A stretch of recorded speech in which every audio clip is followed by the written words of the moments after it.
MJ reverb society welcome back guys. आज हम episode 99 explain करने वाले हैं। उससे पहले एक छोटा सा रिव्यू। लास्ट एपिसोड में जैसा हमने देखा था कि जो फेंग युआन था उसने फेंग ज़ेंग को पकड़ लिया था, क्योंकि एक खतरनाक किलर मूव ब्लेड 80 वाला जो मूव था उसे बनाना चाहता था, उसकी ज़रूरत थी। अब क्यों थी, कैसे थी, क्या बनेगा, कैसे बनेगा, वो सब आप लास्ट एपिसोड में देख चुके हो।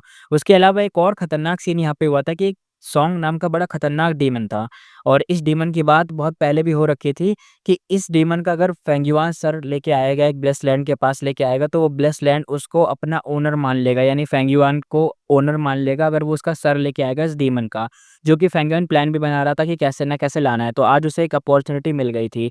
लास्ट एपिसोड में जैसा हमने देखा था कि जो सॉन्ग नाम का बंदा था भाई, इसकी फील्डिंग सेट कर दी गई थी हेवनली कोर्ट द्वारा। हेवनली कोर्ट ने भाई 10 एशियन ग्रेट सेट को ऑर्डर दे दिया कि तुम साथ मतलब सारे के सारे एक साथ मिलो और इस डीमन को पकड़ो, क्योंकि ये बंदा ना फेट का एस्केप करके निकल चुका है, या ये जो फेट गु है उसके एस्केप करके वहां से निकल चुका है। इसकी किस्मत अलग है। इस डीमन को पकड़ो क्योंकि ये फेट का एस्केपीज में से आता है। 2 लोग हैं, उनमें से एक बंदा ये भी आता है। 2 लोगों को तो ठिकाने लगाना ही है हेवनली कोड को, उनमें से एक बंदा ये था। तो अब ये वाला जो ऑर्डर मिला था, इसके चक्कर में इसकी फील्डिंग सेट हुई थी। इसकी बॉडी ऐसी हो चुकी है तो क्या बताएं, ना हाथ बचे हैं ना पैर बचे हैं, सिर्फ धड़ बचा है और सर बचा है। और जैसे तैसे भाग गया था अपनी पूरी जो बॉडी के हिस्से थे उन्हें सब सेक्रीफाइस करके, जिसका एक हाथ का हिस्सा फेंगयुआन के हत्थे चढ़ गया था। अब फेंगयुआन ने इसको पाने के लिए आसपास के लोगों को एकदम भाई ख़त्म ही कर दिया, ताकि कोई दिक्कत ना रहे, कुछ ना रहे, और आराम से इसका हाथ ले ले और इसके हाथ को रिफाइन करके इसका सर बना दे। हाथ से सर बन जाएगा और सर को लेके जाएगा ब्लेसलैंड के पास। अब ब्लेसलैंड इसको ओनर मान लेगा अपने फेंगयुआन को, और फेंगयुआन के पास एक सेकंड ब्लेसलैंड भी आ जाएगा, जो कि ऐसा होना। तब देखते हैं ये हो पाएगा कि नहीं। स्टार्ट करते हैं अपना एपिसोड 99। फेंगयुआन ने कटा हुआ हाथ जब उसे वो मिल गया तो उसने केयरफुली अपने प्राइमल सी में, जो कि इमॉर्टल प्राइमल सी था, उसको उसमें रख लिया। उसके बाद अपना एरिया प्रॉपरली अच्छे से पूरा जो जिस एरिया में वो था उसे अच्छे से क्लीन करा, सारे ट्रेसेस हटा दिए। वो इमॉर्टल बेसलैंड में वापस जाके उसने रेस्ट नहीं लिया, सीधा काम पे लग गया। उसने पूरे 4 दिन और 3 रात लगा दिए उस कटे हुए हाथ को सोंगजी का सर बनाने में। उसके बाद उसने फिक्स इमॉर्टल ट्रैवल यूज करा और सीधा चला गया अर्थ एबियस में, वही अर्थ एबियस जहाँ पे वो ब्लेसलैंड था। फेंगयुआन जाता है और कहता है, स्टार फ्रॉम ब्लेसलैंड स्पिरिट, सोंगजी का हेड मैं लेके आया हूँ। वो डार्क और क्रीपी अंडरग्राउंड वर्ल्ड जैसा एकदम वहाँ पे जोर से चिल्लाया था बताने के लिए। सबसे पहले एक छोटी सी स्टार लाइट चमकी दिखी, फिर वो लाइट एक फाउंटेन की तरह एकदम फट गई, और एक ही पल में एक बड़ा सा स्क्वायर शेप का डोर स्टार लाइट से बना हुआ सामने आ गया। वो आधा ट्रांसपेरेंट डोर जो था वो हवा में फ्लोट कर रहा था, और ऊपर एक प्लेक से लिखा हुआ कुछ वर्ड्स थे, और जिस पर लिखा था स्टार फ्रॉम ब्लेसलैंड। फेंगयुआन ने आंखों को थोड़ा सा एकदम छोटा करा और फिर दूर से ध्यान से अच्छे से चेक करा। नॉर्मल ब्लेसलैंड और ग्रोटो हेवन में हमेशा एंट्रेंस होती है, क्योंकि एंट्रेंस का मतलब होता है इंटरेक्शन, और इंटरेक्शन से ही वो हेवन और अर्थ क्यूआई को एब्जॉर्ब करके अपने वर्ल्ड को स्ट्रांग बना सकते हैं। लेकिन इनफेलिबल ब्लेसलैंड टोटली अलग था, क्योंकि उसमें कोई एंट्रेंस नहीं था। ये रेयर और अजीब मतलब एक तरीके से बहुत अलग चीज़ है, ये होती नहीं है लेकिन फिर भी है यहाँ पे। फेंगयुआन इंतजार कर रहा था, तभी स्टारलाइट डोर एक छोटी सी स्प्लिट में एकदम ओपन हुआ। स्लिट के पीछे से आवाज आई, तुम सच में सॉन्ग जी सिंह का हेड लेके आए हो? स्टार फ्रॉम ब्लेस्ड लैंड की जो स्पिरिट थी सामने नहीं आया, वो अभी बस एक अलर्ट मोड में था, पीछे था, वो बस आवाज आ रही थी। फेंगयुआन कहता है। उसने डायरेक्टली सर उठा के स्प्लिट की तरफ एकदम थ्रो कर दिया। अब क्योंकि बोलने से अच्छा वो दिखा देता है ना, एक्शन स्पीड मतलब स्पीक लाउडर देन वर्ड्स, वही चीज हुई।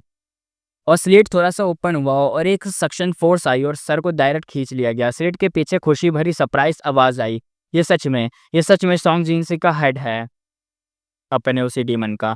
और डोर पूरा का पूरा ओपन हो गया, स्टारलाइट से एक ग्लोइंग पाथ बन गया। फेंगयुआन के लिए स्टार फ्रॉम ब्लेसलैंड डोर पे खड़ा था, और केयरफुल टोन में उसने बोला, यहाँ पे जो स्टार फ्रॉम ब्लेसलैंड की जो स्पिरिट थी वो कहती है, स्टार फ्रॉम ब्लेसलैंड स्पिरिट ग्रीट करती है मास्टर को। फेंगयुआन कहता है यानी इसको एक सेकंड मिल चुका है ब्लेसलैंड।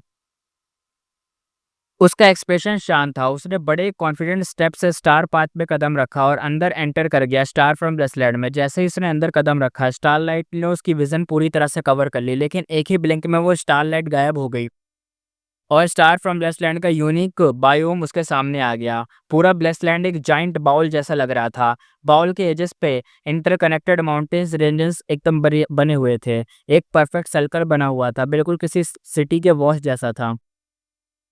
सिटी वॉल्स समझ ही गए होगे। और उस बाउल के अंदर सब कुछ एक स्लोप में सेंटर की तरफ जा रहा था, यानी एक जगह पे मिल रहा था। पूरा एरिया अंधेरा था। फेंगिवान ने ऊपर स्काई की तरफ देखा, पूरा एकदम डार्क था स्काई। बस कुछ छोटी-छोटी स्टारलाइट चमक रही थी और दिख रही थी। जैसे हू इमॉर्टल लैंड में सिर्फ़ दिन होती है और कोई रात नहीं होती, यहाँ सिर्फ़ रात होती है, कोई दिन नहीं होता।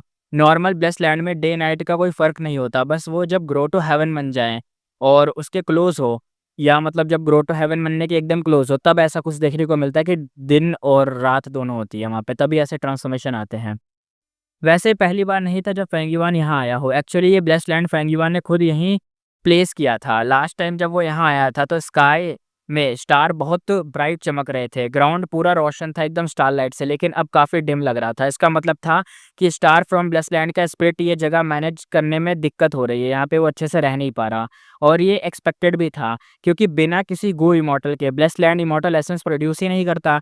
लैंड स्पिरिट और ब्लेस्ड लैंड दोनों इंटरलिंक्ड होते हैं। लैंड स्पिरिट को ही जगह को प्रोटेक्ट करना पड़ता है, मैनेज करना पड़ता है, क्योंकि ओनर तो मर चुका है, ओनर के मरने से ही तो ये जो लैंड स्पिरिट है वो बनी है। लेकिन लैंड स्पिरिट में वो स्ट्रेंथ और विज़डम नहीं होती जो गो इमॉर्टल में होती है, इसलिए ज़्यादातर लैंड स्पिरिट एक मास्टर ढूँढते हैं। सर्वाइवल सभी लिविंग बीइंग्स का बेसिक इंस्टिंक्ट होता है, इसलिए वो ढूँढते हैं।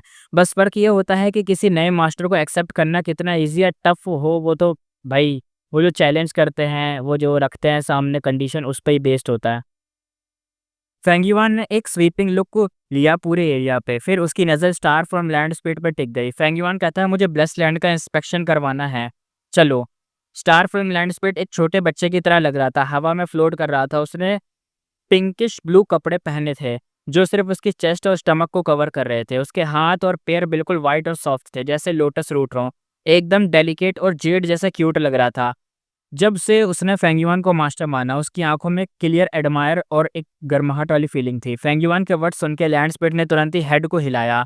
स्टार फ्रॉम लैंडस्पीड कहता मास्टर फॉलो मी। ये एटीट्यूड पूरी तरह से पहले से उल्टा था, क्योंकि पहले तो एकदम गुस्सा एकदम वैसे दिखा रहा था कि जा ले गया सर तभी मैं मास्टर मानूंगा, वरना नहीं, वरना निकल जाए, ऐसे सुना रहा था ऐसे। लेकिन अब बड़े प्यार से बोल रहा था। एक स्टारलाइट का लैंप फेंगिवान के आसपास गैदर हुआ। उसका बॉडी सुपर स्पीड से ऊपर फ्लाई करने लगा। ये स्पीड इतनी फास्ट थी कि इवन सॉन्ग जी सिंह का ब्लड रेनबो फ्लैश भी इससे कंपेयर नहीं कर सकता था। फेंगिवान को सब कुछ ब्लर दिख रहा था, बस आसपास स्टारलाइट ही स्टारलाइट थी। बैकग्राउंड के सीन तो सिर्फ वो थोड़े थोड़े ब्लरी इमेज में एकदम दिख रहे थे। फिर अचानक से स्टारलाइट रुक गई, उसके विजन का पूरा सीन एकदम बदल चुका था। स्टार फ्रॉम लैंड स्पीड कहता है मास्टर, अब आप ब्लेस्ड लैंड के साउथ ईस्ट में साइड में हो और यहाँ एरो बैम्बू फॉरेस्ट है। पूरे ब्लेस्ड लैंड का सबसे बड़ा प्लांटेशन एरिया है। यहाँ पे मतलब प्लांट करे गए हैं ना, उगाए गए हैं ये वाली चीज़ें। फेंगिवा ने देखा और उस एरो बैम्बू फॉरेस्ट काफ़ी मतलब बड़ा था, देखने में बढ़िया लग रहा था। इतना कि उसकी आंखों का जो मतलब रेंज था, इतना दूर दूर तक देख सकता है, उस रेंज के भी बाहर जा रहा था, यानी बहुत दूर तक फैला हुआ था। एरो बैम्बूस स्ट्रेट खड़े थे, बिल्कुल क्विंगमाउ माउंटेन के ग्रीन स्पेयर बैम्बू जैसे, लेकिन ये जेड कलर के नहीं थे। इनके बैम्बू शूट ब्लैक थे और इनमें लीव्स नहीं थे, बस ब्रांचेस ही ब्रांचेस थे। हर एक बैम्बू सेगमेंट पे अराउंड 3 शार्प और लॉन्ग ब्रांचेस ग्रो हो रहे थे, बिल्कुल एरोस जैसे। इस एरो बैम्बू फॉरेस्ट के नीचे काफ़ी सारे स्टार केव रॉक्स थे, डार्क फ्रेग्रेंस मशरूम थे और वाइट शैडो ग्रास उगा हुआ था। फेंगयुआन ने अंदर ही अंदर सिर हिला के अप्रूव करा। ये हैबिटेट का अरेंजमेंट बिल्कुल परफेक्ट था। फेंगयुआन कहता है अगर मैं गलत नहीं हूँ तो ये एरिया स्टार डर्ट गू का प्रोडक्शन जोन है ना? स्टार फ्रॉम लैंडस्पीड कहता है मास्टर बिल्कुल सही कह रहे हो आप। स्टार डर्ट गू एक रैंक 1 मॉर्टल गू है। ये नॉर्मली इंसेक्ट से ट्रांसफॉर्म होता है। इसका प्रोसेस स्टारलाइट फायरफ्लाई गू जैसा ही है, लेकिन थोड़ा सा डिफरेंट है। स्टारलाइट फायरफ्लाई गू एक ग्रुप ट्रांसफॉर्मेशन से बनता है और ग्रुप के अंदर म्यूटेशन होते हैं तब बनता है। लेकिन ये जो स्टार डस्ट वाला जो डर्ट गू है, किसी भी इंसेक्ट से बन जाता है, यानी एक सिंगल इंसेक्ट भी इसको गूब में बदल जाएगा बाद में। बस कंडीशन ये होती है कि वो स्टार केव रॉक के अंदर डीप स्लीप में चला जाए। रॉक के सरफेस पे छोटी छोटी होल्स होती हैं और टोटल 49 दिन के बाद कुछ इंसेक्ट म्यूटेट होकर स्टार डेड गू बन जाते हैं जो रैंक 1 के होते हैं। स्टार डर्ट गू का खाना होता है एरो बैम्बू फॉरेस्ट का बैम्बू जूस। ये बैम्बू फॉरेस्ट गर्म और ह्यूमिड होता है और बैम्बू अपने आप जूस प्रोड्यूस करता है जो नीचे ड्रिप करता हुआ बहता रहता है। स्टार फ्रॉम लैंडस्पीड कहता है पहले जब बैम्बू जूस बनता था तो वो ब्लू फॉग बन जाता था, एकदम परफेक्ट एनवायरनमेंट था स्टार डर्ट गू के लिए। लेकिन मुझे कोई अच्छा वाटरिंग लिक्विड नहीं मिला, इसलिए अब ऐसा हो गया है, थोड़ा सा ड्राई ड्राई। पेंगुइन कहता है लगता है मुझे मून वॉल वाटर बैच खरीदना पड़ेगा इसके लिए।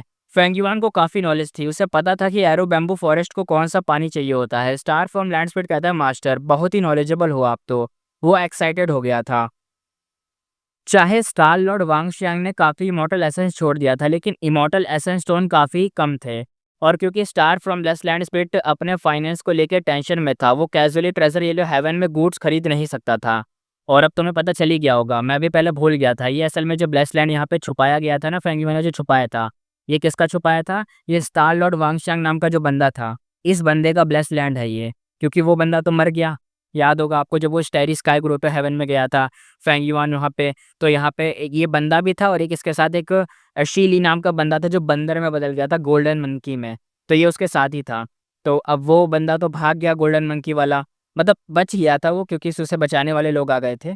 और फेंगयुआन इसकी बॉडी लेके भाग गया था। इसके पीछे जब वो खतरनाक स्टेरी स्काई ग्रोटो हेवन का वो उसके पीछे वो पड़ा नहीं था, क्या नाम था उसका? जो ज़ॉम्बी था, इमॉर्टल ज़ॉम्बी था, वो भी एक ज़ॉम्बी था, फेंगयुआन के पीछे पड़ गया था, तो फेंगयुआन वहाँ से भाग गया था, हाई लावन के साथ।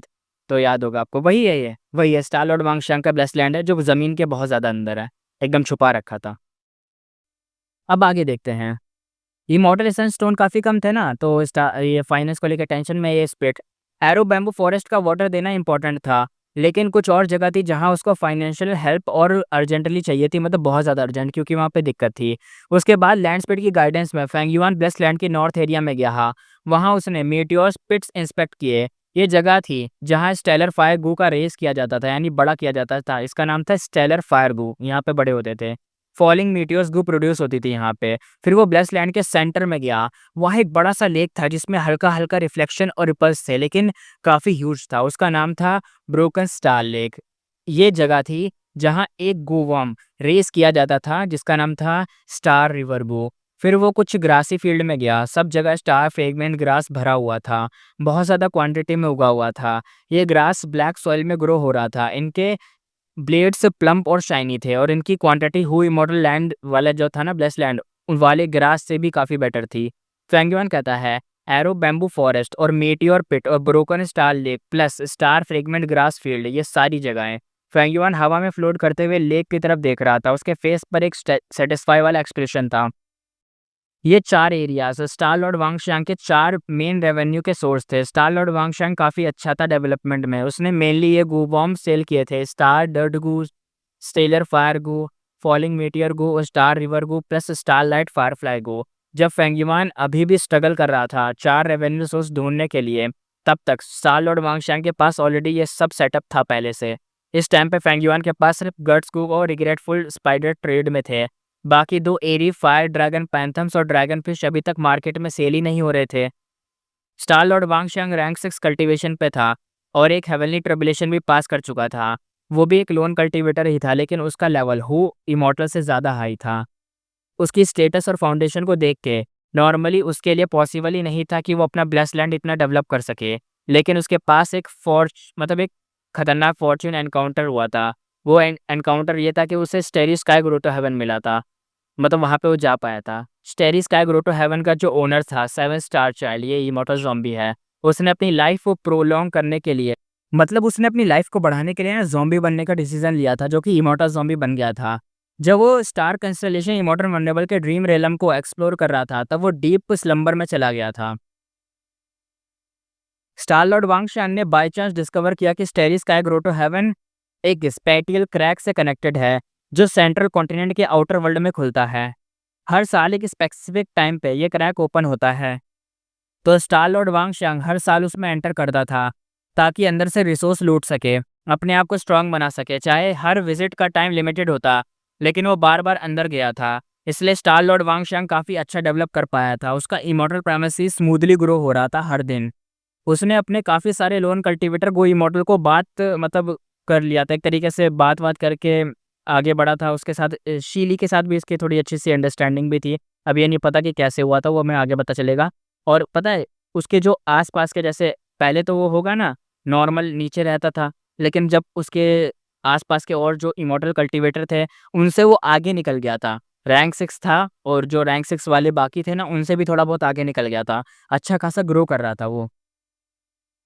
इवन शीली ने भी उसका ब्लेस्ड लैंड देख के मन ही मन में प्रेस किया था कि स्टार लॉर्ड वांग शांग की foundation already 10 great Asian set के एक टिपिकल रैंक 6 गुई मॉडल के लेवल पे थी। लेकिन बदकिस्मती से स्टार लॉर्ड वांग शांग को सोंग जीशिंग ने भारी चोट पहुंचाई थी, और क्योंकि उसका ट्रिब्यूलेशन भी आने वाला था, उसने रिस्क लेना पड़ा था। उसने immortal monkey king Shi Li को इन्वाइट किया starry sky grotto heaven explore करने के लिए, लेकिन एंड में जब वो 8 स्टार हॉल तक गया तो वो स्टार कंस्टलेशन इमॉर्टल मंडेबल के ड्रीम रेलम में गिर गया। उसकी सोल डिस्ट्रॉय हो गई, बस उसका बॉडी ही बचा। फेंगयुआ ने उसका बॉडी ले लिया और उसके बेस्ट लैंड को अर्थ बेस में प्लेस कर दिया। इसी वजह से आगे के सारे इवेंट्स ट्रिगर हुए, जैसे कि स्टार फ्रॉम लैंड स्पीड का नया मास्टर ढूंढने की रिक्वायरमेंट आई। फेंगयुआन कहता है, ये 4 रेवेन्यू सोर्स के साथ मेरी फाइनेंशियल पावर डबल हो जाएगी। मेन प्रॉफिट में मैं डूब जाऊंगा, एक तरीके से लिटरली इमॉर्टल एसेंस स्टोन से नहाऊंगा मैं तो। ये सच सच में लिखा हुआ है, ये नहाएगा बंदा। फेंगयुआन तो फुल एक तरीके से ओवरजॉयड हो गया था, नहीं बहुत खुश था।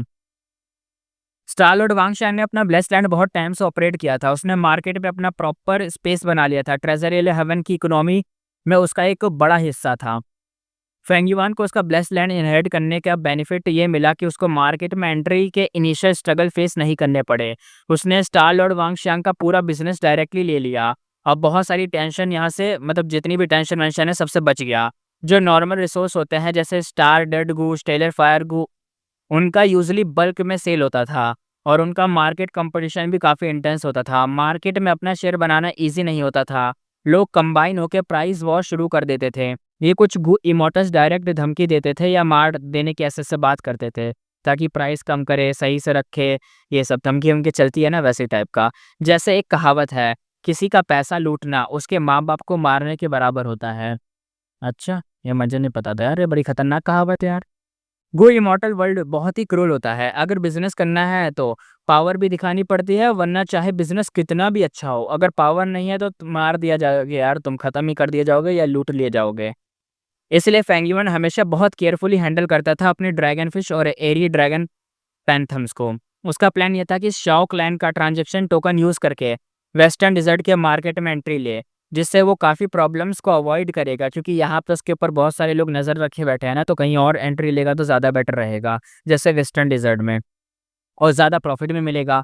और हाँ, जैसे कि गर्ड्स गू का मोनोपोली बिजनेस हो, तो उसको ऐसा ही कुछ चाहिए था सेल करने का, और दूसरे लोग कम्पीट ही नहीं कर सकते, मतलब जैसे गट्स गो है उसमें कम्पीट नहीं कर सकते, तो ऐसा ही और बिजनेस उसके पास आ जाए जिसमें लोग आ ही ना पाए, क्योंकि एक लौता वही सेलर हो उसमें, तो उसको वही कुछ चाहिए ऐसा। बस लोग ना दूर से देख के जलते रहें कि ये ला कहाँ से रहा है, बेच बस रहा है, यानी प्रॉफिट एकदम अंधा दोनों तुम्हारे पास, जितना तुम प्राइस बढ़ाओगे उतना ही बिकेगा। ब्लेस्ड लैंड का इंस्पेक्शन कंप्लीट करने के बाद फेंगयुआन काफ़ी मतलब शांत था, लेकिन अभी तक एक चीज़ थी जो उसका सबसे बड़ा इंतजार था। फेंगयुआन कहता लैंड स्पीड, मुझे ब्लेस्ड लैंड के अंदर वाले इमोर्टल गो दिखाएं।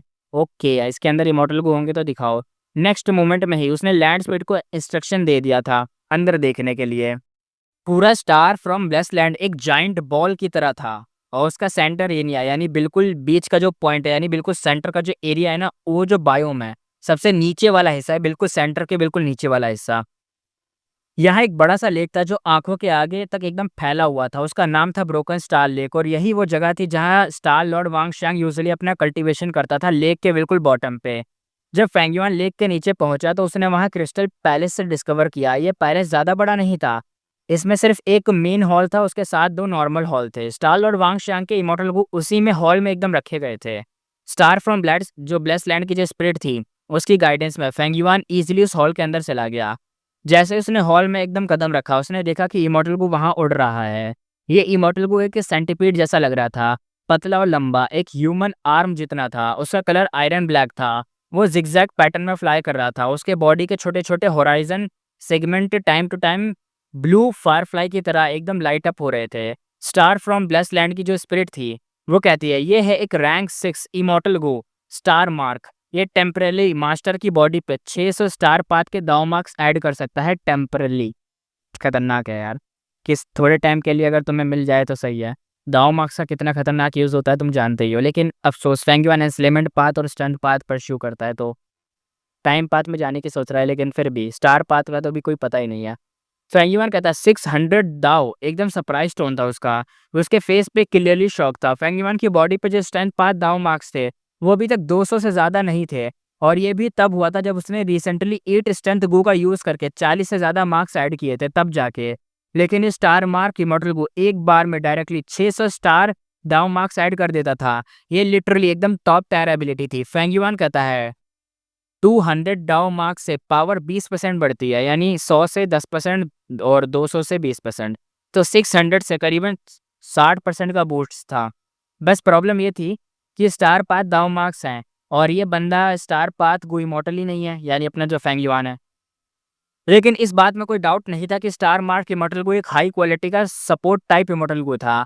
फेंग युआन एक स्टंट पाथ गो इमॉर्टल था। उसकी बॉडी में सिर्फ स्टंट पाथ के दाव मार्क्स ही थे, लेकिन जब वो स्टार मार्क इमॉर्टल गो एक्टिवेट करेगा तब उसकी बॉडी पे टेम्परली स्टार पाथ के दाव मार्क्स का एक लेयर आ जाएगा, जिससे वो खुद को एक स्टार पाथ गो इमॉर्टल जैसा दिखा सकता है।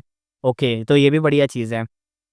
एटलीस्ट उसका यूज़ तो कर पाएगा वो, सही है। मुझे लगा था यूज़ नहीं हो पाएगा, लेकिन अब ये यूज़ हो सकता है। स्टार मार्क के अलावा उस हॉल में और भी 2 गो इमॉर्टल कह लो, यानी इमॉर्टल गो रखे गए थे, यानी 2 और हैं यार। एक था एक मतलब अजीब टाइप का था, एक तरीके से प्रिज़्मेटिक क्रिस्टल जैसा था और एक फीस्ट के साइज़ का था और वो ना क्वाइटली एक डेस्क पे एकदम पड़ा हुआ था, बिल्कुल एकदम मोशनलेस, जैसे मर गया हो, एकदम ऐसे। दूसरा एक व्हाइट बीन स्प्राउट की तरह लग रहा था, सॉफ्ट और प्योर वाइटैलिटी से भरा हुआ था। स्टार फ्रॉम लैंड स्पिट ने जब दोनों को इंट्रोडक्शन दिया तो फेंग युआन को पता चला कि क्रिस्टल टाइप गू का नाम है स्टारलाइट इमॉर्टल गू और जो बीन स्प्राउट के टाइप जैसा दिख रहा था ना उसका नाम था स्टार शूट। फेंग युआन का फेस इंस्टेंटली ग्लो कर गया, उसके अंदर एक खुशी का फील आया और फॉर्चून ने दरवाजा खोला था, यानी कुछ बढ़िया ही है, तभी ऐसा कह रहा है। ये दोनों इमॉर्टल गू फेंग युआन के लिए स्टार मार्क से भी ज़्यादा यूजफुल थे, क्योंकि स्टार लाइट इमॉर्टल गू एक मस्ट हैव मटेरियल होता है जब आप विजडम पाथ का स्टार थॉट गू बनाते हो। ओके, तो एक और चलो सही है, अब उसके पास एक और थॉट बनाने वाला गू आ जाएगा जिससे वो विजडम गू को यूज़ कर पाएगा रैंक 9 वाले को, और फास्ट उसका डिडक्शन हो जाएगा, स्पीड बढ़ जाएगी सारी चीज़ों की। और अब जाके उसके पास स्टारलाइट इमॉर्टल गू था, वो पूरी तरह से स्ट्रेंथ क्यूआई इमॉर्टल गू का यूज़ को एक तरीके से इमिटेट करके स्टार थॉट गू को और फास्टर और लार्जर स्केल पे रिफाइन कर सकता था। इससे उसको बार बार स्टारलाइट इमॉर्टल गू खरीदने की ज़रूरत नहीं पड़ेगी, ये स्टेप कंप्लीटली स्किप हो जाएगा, यानी बहुत बढ़िया है। और इमॉर्टल गू होने की वजह से ये जो मॉर्टल स्टार थॉट गू को रिफाइन करते वक्त फेलियर के जो चांस थे वो भी कम हो जाएंगे, रिस्क भी काफ़ी रिड्यूस हो जाएगा, स्पेशली हेरीमैन जो मर जाते थे ना बार बार, उनकी डेथ अब कम हो जाएंगी। लेकिन इसके साथ 2 नए इशू भी क्रिएट हो गए थे। पहला प्रॉब्लम ये था कि अगर फेंग युआन स्टारलाइट इमॉर्टल को यूज़ करे तो उसको स्टार थॉट गू का रेसिपी मॉडिफाई करना पड़ेगा। दूसरा इशू ये था कि स्टारलाइट इमॉर्टल को यूज़ करने में इमॉर्टल एसेंस कंज्यूम होगा, वो भी बीट्स के रूप में, यानी हम जानते हैं ना बीट्स बनते हैं और बीट्स जाएंगे पूरे। फेंग युआन के पास ऑलरेडी विज़डम गू था और स्टार थॉट गू का कंप्लीट रेसिपी भी, तो उसके लिए रेसिपी को मॉडिफाई करना कोई बड़ी बात नहीं थी, सिर्फ थोड़ा टाइम लगा। और जो सेकंड इशू था ये था सब मतलब शायद पहले उसके लिए प्रॉब्लम होती, लेकिन अब सिचुएशन टोटली डिफरेंट थी। अब Feng yuan star from blessed land का ओनर था, उसके पास 6 रेवेन्यू सोर्स थे और फ्यूचर में वो ओनर मतलब फ्यूचर में ना करीबन 8 तक बढ़ने वाला है। इमॉर्टल एसेंस स्टोन का जो फ्लो था वो लिटरली 4 गुना ज़्यादा बढ़ने वाला था। इसलिए अब जो उसकी सेकंड इशू था कि बीट्स लगेंगे, बहुत सारे इमॉर्टल बीट्स लगेंगे, इमॉर्टल एसेंस के बीट्स खत्म होंगे, तो अब उसका इशू जाने वाला है, क्योंकि जब बहुत सारे इमॉर्टल एसेंस स्टोन कमा लेगा तो उन स्टोन को बीट्स में कन्वर्ट कर देगा, तो वो इशू भी एक तरीके से हो जाएगा। इतने सारे इमॉर्टल एसेंस स्टोन के साथ फेंग युआन ये जो कॉन्फिडेंस था कि वो स्टारलाइट इमॉर्टल गू को बार बार एक्टिवेट कर सके बिना टेंशन के आ चुका था। स्टारलाइट इमॉर्टल गू ने उसके स्टार थॉट गू का प्रोडक्शन को काफ़ी बूस्ट करा था, ये एक मैसिव हेल्प थी। और दूसरी तरफ स्टार शूट इमॉर्टल गू भी एक तरीके से इक्वली यूजफुल भी निकला। पहले फेंग युआन ने एक मॉर्टल किलर मूव परचेज किया था स्टार लॉर्ड वांगशांग से, उसका नाम था स्प्रिंग स्टार रेन। ये मूव लैंड को एक तरीके से इरिगेट करता था और एक तरीके से न्यूट्रिशन देता था लैंड को, यानी ज़मीन को, और जो प्रोडक्टिविटी थी उसको बूस्ट करता था। जब से फेंग युआन ने ये मूव लिया था उसको बार बार इसको यूज़ करना पड़ता था, और हु इमॉर्टल लैंड के जो स्काई में ग्रास लैंड था उसका करंट साइज एक तरीके से मेंटेन रह पाया था, इसी की वजह से। वो लार्जली इस किलर मूव की वजह से ही था, इसलिए वो मूव को फ्रीक्वेंटली एक्टिवेट करता रहता था और करते रहना पड़ता था, मान लो स्टार शूट मॉडल गो। और ये सिर्फ स्टार लॉर्ड वांगशान ही सेल करता था, इसलिए बार बार उससे ही वो गो लेना पड़ता था और बार बार उसी का यूज़ करना पड़ता था। फेंग युआन ने एक बार सोचा भी था कि स्टार लॉर्ड के कंट्रोल से फ्री हो जाए, लेकिन उसने ट्राई किया स्टार शूट गू का रिफाइनमेंट रेसिपी रिसर्च करने का, लेकिन क्या बता है। लेकिन चाहे इसके पास विजडम गू की हेल्प हो, फिर भी इसकी स्टार पाथ अटेनमेंट बहुत लो थी, जिसकी वजह से सक्सेसफुल ही नहीं हो पाया। लेकिन अब क्या, फेंगयुआन के पास 60 स्टार शूट गू जो इमॉर्टल वाला है वो आ चुका है। अब वो स्प्रिंग स्टार रेन को जितना चाहे यूज़ कर सकता है। अब तो वो चाहे इस मूव को इमॉर्टल किलर मूव के लेवल तक भी अपग्रेड कर सकता है। स्टार शूट इमॉर्टल गू को एज अ कोर यूज़ करके स्टार फ्रेगमेंट ग्रास का एक बड़ा फील्ड बना सकता है, उसको बूस्ट कर सकता है उस फील्ड को, जिसमें प्रोग्रेस बढ़ेगी और बहुत ज़्यादा माल बनेगा। लेकिन फिर उसने एक और बात स्टार फ्रॉम लैंड स्पीड किससे सुनी कि स्टार लॉर्ड वांग शांग के पास immortal level spring star rain भी था। एक्चुअली वो mortal killer move spring star rain उसने सेल किया था, वो उसके ओरिजिनल इमॉर्टल वर्जन का एक सिंप्लीफाइड वर्जन था। और जो स्टार शूट गू वो सेल करता था, वो भी डायरेक्टली रिफाइन किए गए थे स्टार शूट इमॉर्टल गू का यूज़ करके। इसी वजह से फेंगयुआन को कभी-कभी स्टार शूट गू का प्रॉपर रेसिपी रिवर्स रिड्यूस करने में सक्सेस नहीं मिली थी, क्योंकि वो हिस्सा था इमॉर्टल गू का, तो कहाँ से मिलेगी? इमॉर्टल गू को रेसिपी को सही करना पड़ेगा ना, तब जाके हो पाएगा मॉर्टल लेवल का। क्योंकि स्टार लॉर्ड वांग शांग का Gu refinement method top to bottom होता था, और यही रीज़न था। इसलिए क्योंकि जो रैंक 6 है, उस बंदे ने रैंक 6 को नीचे गिरा-गिरा के रैंक 2-3 के मॉर्टल लेवल के स्टार शूट गू बनाए थे, जो फेंगयुआन को बेचता था वो, इसलिए। तो फेंगयुआन डायरेक्ट थोड़ी ना बॉटम वाला गू बना पाएगा, क्योंकि भाई वो जो बॉटम वाला गू बना है, वो टॉप वाले से हिस्से लेके बनाया गया है। तो अगर फेंगयुआन को वही गू बनाना है, तो उसे भी टॉप वाला गू पहले बनाना पड़ेगा, यानी रैंक 6 का इमॉर्टल गू स्टार शूट, फिर उसके बाद उसको नीचे गिराना पड़ेगा, नीचे गिरा के मॉर्टल लेवल पे लाना पड़ेगा, तब जाके वो गू की रेसिपी बना पाएगा। लेकिन ये इतना आसान थोड़ी ना है, उसको गू चाहिए था, स्टार लॉर्ड वांगशंग तो ज़िंदा था। लेकिन अब क्या, अब तो वो मर चुका है, वो पूरा का पूरा ब्लेस्ड लैंड अब फेंगयुआन का हो चुका है, और ऊपर से अब ये गू भी मिल चुका है, इसलिए अब जितनी भी दिक्कत थी आधे से ज़्यादा तो बहुत आसान हो चुकी है, बहुत बढ़िया हो चुकी है, कि अब कोई मतलब चुटकी में ही सॉल्व कर देगा सारी दिक्कत। अभी जाएगा हुई इमॉर्टल लैंड में और एकदम से सॉल्व हो जाएँगी ये सारी चीज़ें। स्टार मार्क, स्टारलाइट और स्टार शूट, ये 3 इमॉर्टल गू ही वो लास्ट इमॉर्टल गू थे जो इस ब्लेस्ड लैंड में बचे थे। स्टार लॉर्ड वांगशैंग के पास टोटल 4 इमॉर्टल गू थे, बट अनफॉर्चुनेटली चौथा इमॉर्टल गू उसकी फाइट के टाइम शॉन्ग जी सिंह के अगेंस्ट डिस्ट्रॉय हो गया था। इसलिए फेंगयुआन के हाथ सिर्फ ये 3 ही लग पाए थे, लेकिन वो ऑलरेडी इन तीनों से काफ़ी ज़्यादा खुश था। जनरली देखा जाए तो पूरे 5 रीजन में रैंक 6 गू इमॉर्टल के पास इमॉर्टल गू बहुत कम होते हैं। ज़्यादातर लोग तो अभी भी मॉर्टल गू और मॉर्टल गू का ही यूज़ करके मॉर्टल गू के किलर मूव ही बना पाते हैं, उसका यूज़ करते हैं। सिर्फ कुछ ही एलीट रैंक के रैंक 6 गू इमॉर्टल होते हैं, जिनके पास इमॉर्टल लेवल का पावर होता है, इमॉर्टल गू होते हैं। जैसे सेंट्रल कॉन्टिनेंट के 10 गेट एसेंट सेट के रैंक 6 के जो इमॉर्टल होते हैं, या फिर कोई लोन कल्टिवेटर जैसे स्टार लॉर्ड वांगशंग, मतलब जितना कोई मतलब अच्छा खासा उसका एनकाउंटर हुआ हो फॉर्च्यून का, तो वैसे ही टाइप के लोग होते हैं जिनके पास मतलब कुछ होता है इमॉर्टल गू जैसा, वरना तो बाकी तो सब मॉर्टल गू ही यूज़ करते हैं और मॉर्टल गू का ही किलर मूव यूज़ करते हैं। बाकी मिलना मुश्किल होता है ना इमॉर्टल गू, इसलिए। लेकिन नॉर्थर्न प्लेन्स के केस थोड़ा-सा अलग था। 88 रॉन्ग बिल्डिंग के कोलैप्स होने के बाद यहाँ इमॉर्टल गू का रेशियो काफ़ी मतलब बहुत ज़्यादा बढ़ गया था बाकी के रीजन से। और वैसे देखा जाए तो सेंट्रल कॉन्टिनेंट के इमॉर्टल गू के पोजीशन में सबसे पीछे पीछे है, क्योंकि वहाँ वो इमॉर्टल्स पॉपुलेशन सबसे ज़्यादा है। फेंगयुआन का केस तो और भी ज़्यादा यूनिक था। इन 3 इमॉर्टल गू के अलावा उसके पास ऑलरेडी 14 इमॉर्टल गू थे। अगर कोई इस नंबर के बारे में सुनता तो बिलीव ही नहीं करता, और उनमें से एक तो रैंक 9 का विज़डम गू भी था।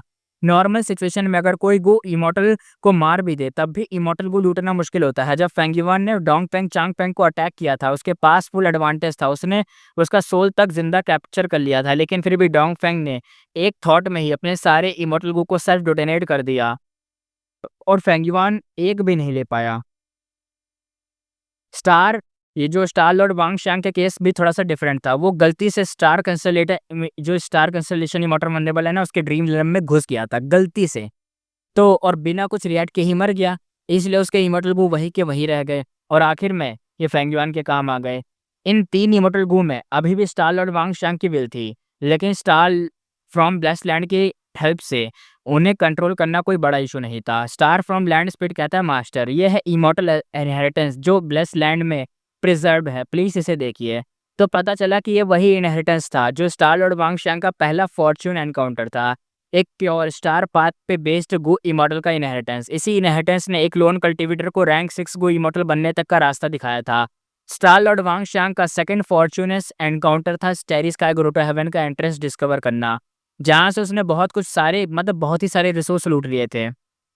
उसकी किस्मत सच में काफ़ी स्ट्रॉन्ग थी। उसका मेन कल्टीवेशन स्टार पाथ था, और स्टेरी स्काई ग्रोटो हेवन भी एक स्टार पाथ ग्रोटो हेवन था, तो दोनों के रिसोर्स परफेक्टली मैच करते थे। ये फेंगयुआन मतलब मतलब फेंगयुआन से काफ़ी अलग था। वो एक स्ट्रेंथ पाथ का गो इमॉर्टल था, जबकि हू इमॉर्टल बेस्टलैंड जो था एक एंसेलमेंट पाथ का था। और डांगहुन माउंटेन जो मिलने वाले गट्सगू का वो तो सोल पाथ के थे। इन सब पाथ का कम मतलब एक तरीके से एक दूसरे से अलग है, मैच नहीं करते। लेकिन अब स्टार लॉर्ड वांगशान तो मर चुका है और उसकी सारी लेगेसी अब फेंगयुआन के पास है। फेंगयुआन ने स्टार फ्रॉम बेस्टलैंड एक पूरा दिन यहाँ पे बिताया। उसने एक छोटी सी रॉकमैन ट्राइब इंस्पेक्ट की जो यहाँ रहती थी, और साथ ही 3 डेसोलेट बीस्ट लेवल के स्पाइन फिन स्टार ड्रैगनफिश भी देखे। स्टार लॉर्ड वांगशांग ने जिंदा रहते हुए काफ़ी मेहनत से छोटे छोटे रॉकमैन कम्युनिटी को यहाँ सेटल करवाया था। उसके पास गट्सगू नहीं थे, और स्टार फ्रॉम लैंड जो था ना, ब्लेस्ड लैंड इन्वायरमेंट भी रॉकमैन के लिए सूटेबल नहीं था। इसी वजह से काफ़ी रॉकमैन मर गए थे। फिर भी उसके मतलब उसने किसी तरीके से यहाँ पे कुछ ग्रुप को बचा के रखा था, यानी सेटलमेंट अच्छा करा था, अरेंजमेंट बहुत अच्छे थे। जो spine fin star dragon fish थे वो स्टेरी स्काई ग्रोटो हेवन से पकड़े गए थे। वहाँ डेसोलेट बीस्ट की कोई कमी नहीं थी। उसने इतना पैसा और एफर्ट इसलिए लगाया था क्योंकि स्टार मार्क इमॉर्टल गू का खाना होता था fresh spine star dragon fish का मीट, और स्टार लाइट इमॉर्टल गू का फूड था रॉकमैन की बॉडीज। वहीं स्टार शूट इमॉर्टल गू को फीड करने के लिए लगते थे स्टार डार्क स्टार कैल्प्स की एक लार्ज क्वांटिटी। ये कैल्प्स ब्रोकन स्टार लेक से काफ़ी ज़्यादा ग्रो होते थे। यही होती है एक ऑर्थोडॉक्स गू इमॉर्टल की लाइफ।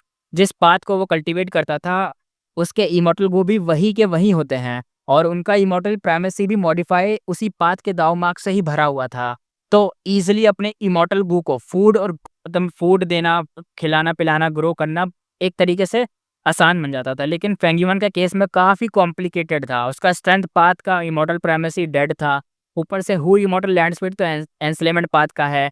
उसके पास जो स्ट्रेंथ पाथ है और विजडम पाथ है, सोल पाथ है, लक पाथ है, एक्सेट्रा, इन सबके इमॉर्टल गो भी रखे हुए हैं। इसलिए उसे हमेशा बाहर से हेल्प लेनी पड़ती थी इमॉर्टल गो को फीड करने के लिए। हर बार उसे सोच सोच के दिमाग का सही से यूज़ करना पड़ता था सिचुएशन को स्टेबल रखने के लिए। अब तक तो क्लीन सोल इमॉर्टल गो को प्रॉपर्ली फीड तक नहीं कर पाया था वो बंदा। छोटा छोटा मोटा एकदम खाना पिला पिला के एकदम जिंदा रखा है जैसे तैसे उसने।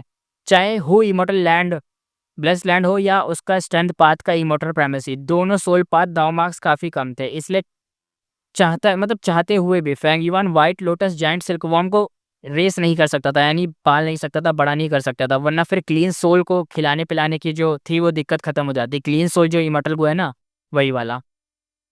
लेकिन अब जब से वो स्टार फ्रॉम ब्लेस्ड लैंड का ओनर बना था, उसकी स्ट्रेंथ लिटरली एकदम डबल हो गई थी। 3 स्टार पाथ इमॉर्टल गो, 4 इकोनॉमिक फाउंडेशन और एक कंप्लीट स्टार पाथ इनहेरिटेंस। फेंगयुआन के लिए सब एब्जॉर्ब करने के लिए काफ़ी टाइम लगेगा। उसने लैंड स्पीड को देखा कि ट्रेजर हेवन में ब्लेस्ड लैंड की ओनरशिप रिक्वेस्ट को वैसा ही पेंडिंग रखा है, ताकि लोगों को लगे कि अभी तक इस ब्लेस्ड लैंड का कोई ओनर ही नहीं है। और उसने अभी हाई लेवल और ताई बैन शेंग को भी सच बताने का प्लान नहीं बनाया कि उसने ले लिया है। जब तक पॉसिबल हो तो तब तक कंसील रखा जाएगा, यानी बताया नहीं जाएगा। हो इमॉर्टल लैंड तो ऑलरेडी एक्सपोज्ड है। स्टार फ्रॉम ब्लेस्ड लैंड भी थोड़ा बहुत पार्शियली एक्सपोज्ड है, यानी थोड़ा बहुत पता है, बट उसका लोकेशन सिर्फ हाई लेवल को पता है। अगर फ्यूचर में उसे भागना पड़ गया तो ये उसका एक बेस के काम आएगा। जो रिसोर्स डांगहुन माउंटेन और हु इमॉर्टल लैंड में थे, उन्हें मूव करने का कोई प्लान अभी तो नहीं था इस जगह पर, क्योंकि ये सारे रिसोर्स अभी भी अरेंज किए गए थे। उनमें काफ़ी ज़्यादा इन्वेस्टमेंट लग चुकी थी। अगर फेंगयुआन इन्हें स्टार फ्रॉम लैंड में शिफ्ट करता तो हाई लाओलान जैसे स्मार्ट इंसान को तुरंत ही शक हो जाता कि ये उठा के कहाँ ले जा रहा है इसको। Next day Fengyuan refinement path convention में पार्टिसिपेट करने गया था। लार्ज स्केल कंपटीशन के इम्पैक्ट के कारण सेंट्रल कॉन्टिनेंट में गो रिफाइनमेंट का क्रेज लोगों में काफ़ी ज़्यादा बढ़ गया था। 10 ग्रेट एशियन सेट का सॉन्ग जीशिंग के अगेंस्ट मिलकर एम्बुश फेल होना, ये न्यूज़ अभी तक लीक नहीं हुई थी। सिर्फ हाई लेवल गो इमोटर्स इस बारे में जानते थे, और उन 10 सेक्ट्स की तो काफ़ी बेइज्जती हो गई थी जब तक सॉन्ग जीशिंग की कोई न्यूज़ नहीं आई थी। बाकी सेक्ट और लोन कल्टीवेटर ने उन्हें लिटरली एकदम जोक बना दिया था। बहुत सारे गो इमोटर्स एक के बाद एक निकल पड़े थे ट्रू यांग माउंटेन रेंज में सॉन्ग जीशिंग का कोई ट्रेस ढूंढने के लिए। लेकिन क्या वो लोग कुछ ढूंढ पाते? फेंगयुआन की पास्ट लाइफ में सेंट्रल कॉन्टिनेंट कि यही 10 ग्रेट सेक्ट ने अपनी रेपुटेशन बचाने के लिए 100 साल तक उसे ढूंढना था, फिर भी कुछ नहीं मिला। सॉन्ग जीशिंग का हाइडिंग स्किल लिटरली एकदम डिवाइन लेवल का था। फेंगयुआन तक उसका मैच नहीं कर सकता था, इसलिए फेंगयुआन ने स्टार्ट से ही उसके पीछे जाने का सोचा ही नहीं। और फाइनली वो दिन आ गया जिसके लिए वो वेट कर रहा था। फेंगयुआन और फेंग जिंग हुआंग का ड्यूल कंपटीशन तो नहीं था, पर क्राउड काफ़ी ज़्यादा था। फेंगयुआन कहता है, फेंग जिंग हुआंग तुम ड्यूल चाहती हो, लेकिन पहले मुझे कुछ मतलब बेट दिखाना होगा ना कि क्या रखोगी सामने। अगर मैं जीता तो तुम जीती तो क्या मिलेगा?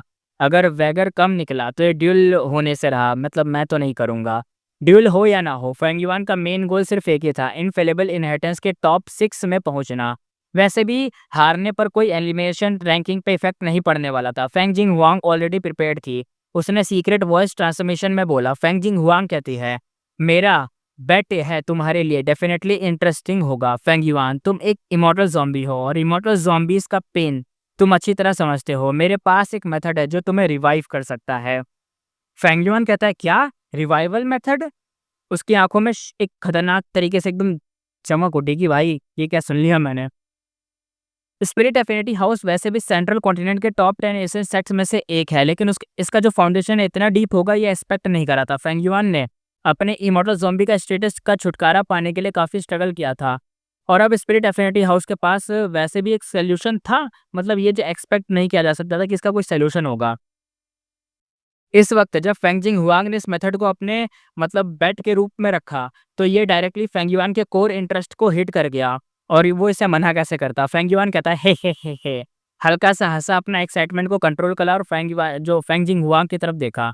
फेंग युआन कहता, बताओ ये मेथड कहीं इमॉर्टल क्रेन सेट की पोजीशन टेक्निक तो नहीं है ना, राइट? फेंग जिंग हुआंग कहती है, ऑफ कोर्स नॉट, यानी मतलब उसकी नहीं है। यूजुअली कैजुअली स्माइल दिया था, बिल्कुल चिल वाइब के साथ। फेंग युआन कहता है, मुझे तुम्हारा बेट जेन्युइनली एक तरीके से इंटरेस्टेड लगा है, बट अभी ये जो बेट है मेरी हो इमॉर्टल लैंड से काफ़ी पीछे है। फेंग जिंग हुआंग कहती है, हर एक चीज़ की वैल्यू डिफरेंट होती है फेंग युआन, अगर तुम्हें चूज़ करना पड़े हो इमॉर्टल लैंड और रिवाइवल मेथड में से, तो तुम क्या चूज़ करोगे? तो ऑब्वियसली रिवाइव करना। अंदर से तो फेंग युआन बिना किसी डाउट के रिवाइव चूज़ कर चुका था, लेकिन बाहर से बिना किसी पॉज के उसने बोला, ऑफ कोर्स हो इमॉर्टल ब्लेस लैंड को मैं चुनूंगा। फेंग युआन कहता है, ये मेरी बिगेस्ट फाउंडेशन है, इमॉर्टल ज़ॉम्बी होने के बावजूद मैं इस पर डिपेंड करके काफ़ी अच्छी लाइफ जी सकता हूँ। फेंग जिंग हुआंग के लिप्स थोड़े से ट्विच हुए, उसने सर हल्का सा हिला दिया, फिर थोड़ा सा सॉफ्ट टोन में बोली।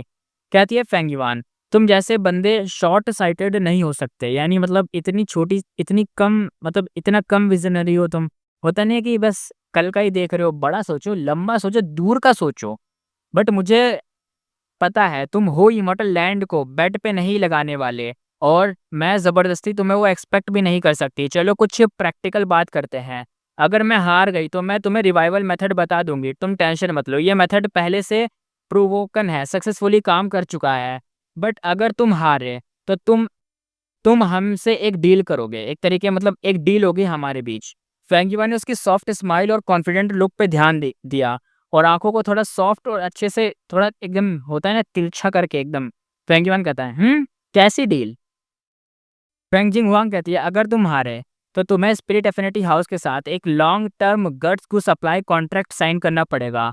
प्राइस तो नेगोशिएटेबल होगा, बस लिमिट के अंदर होना चाहिए।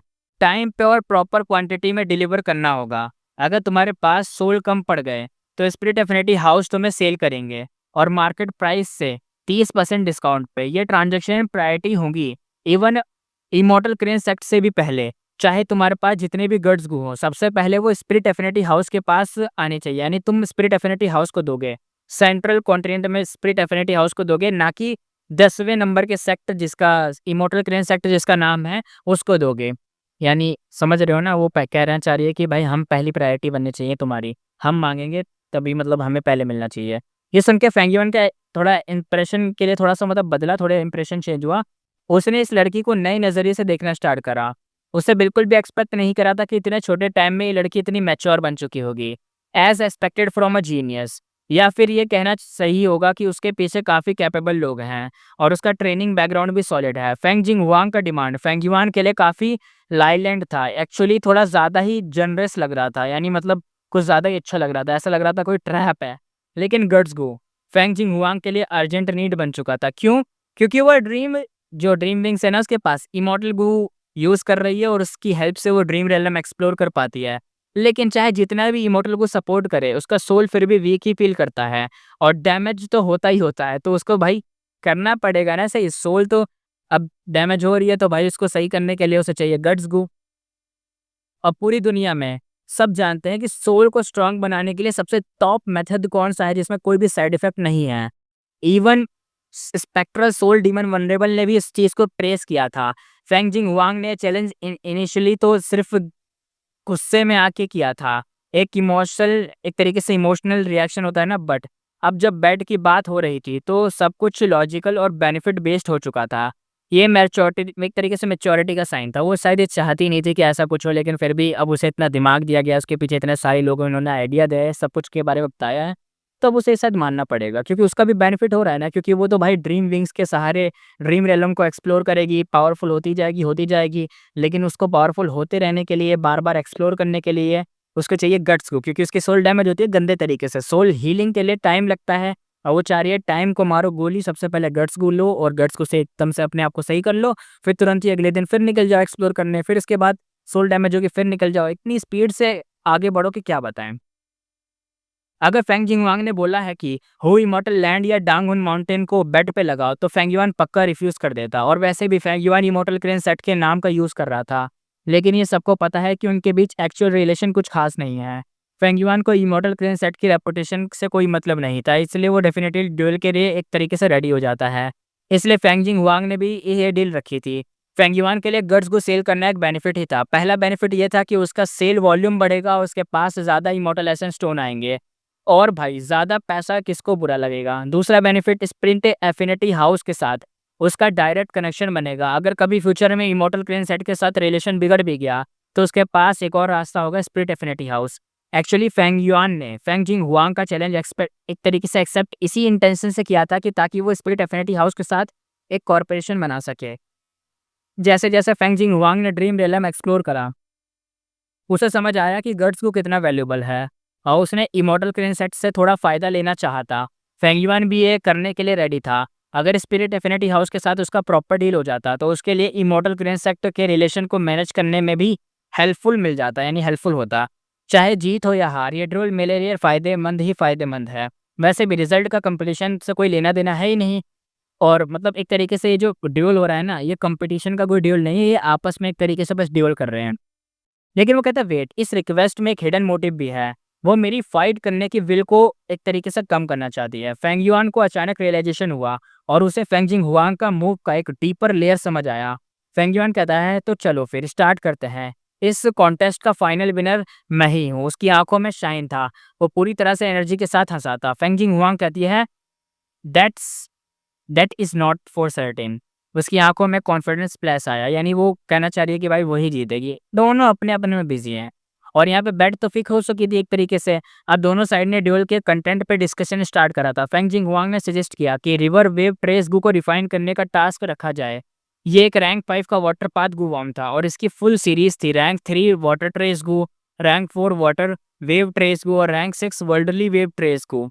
फ्रैंगिवान ने इंस्टेंटली मना कर दिया। स्पिरिट एफिनिटी हाउस का कोर स्ट्रेंथ ही वाटर पाथ गुआम था। उसका इमॉर्टल गो हाउस वाटर पवेलियन से ये क्लियर भी होता था। अगर टास्क रिवर वेव ट्रेस गो होता, तो फेंगयुआन मतलब फेंग जिंग हुआंग को काफ़ी बड़ा एक तरीके से मिल जाता एडवांटेज, क्योंकि भाई वो स्पिरिट एफिनिटी हाउस की तरफ से आती है और वो लोग वाटर पाथ में कुछ ज़्यादा ही माहिर हैं।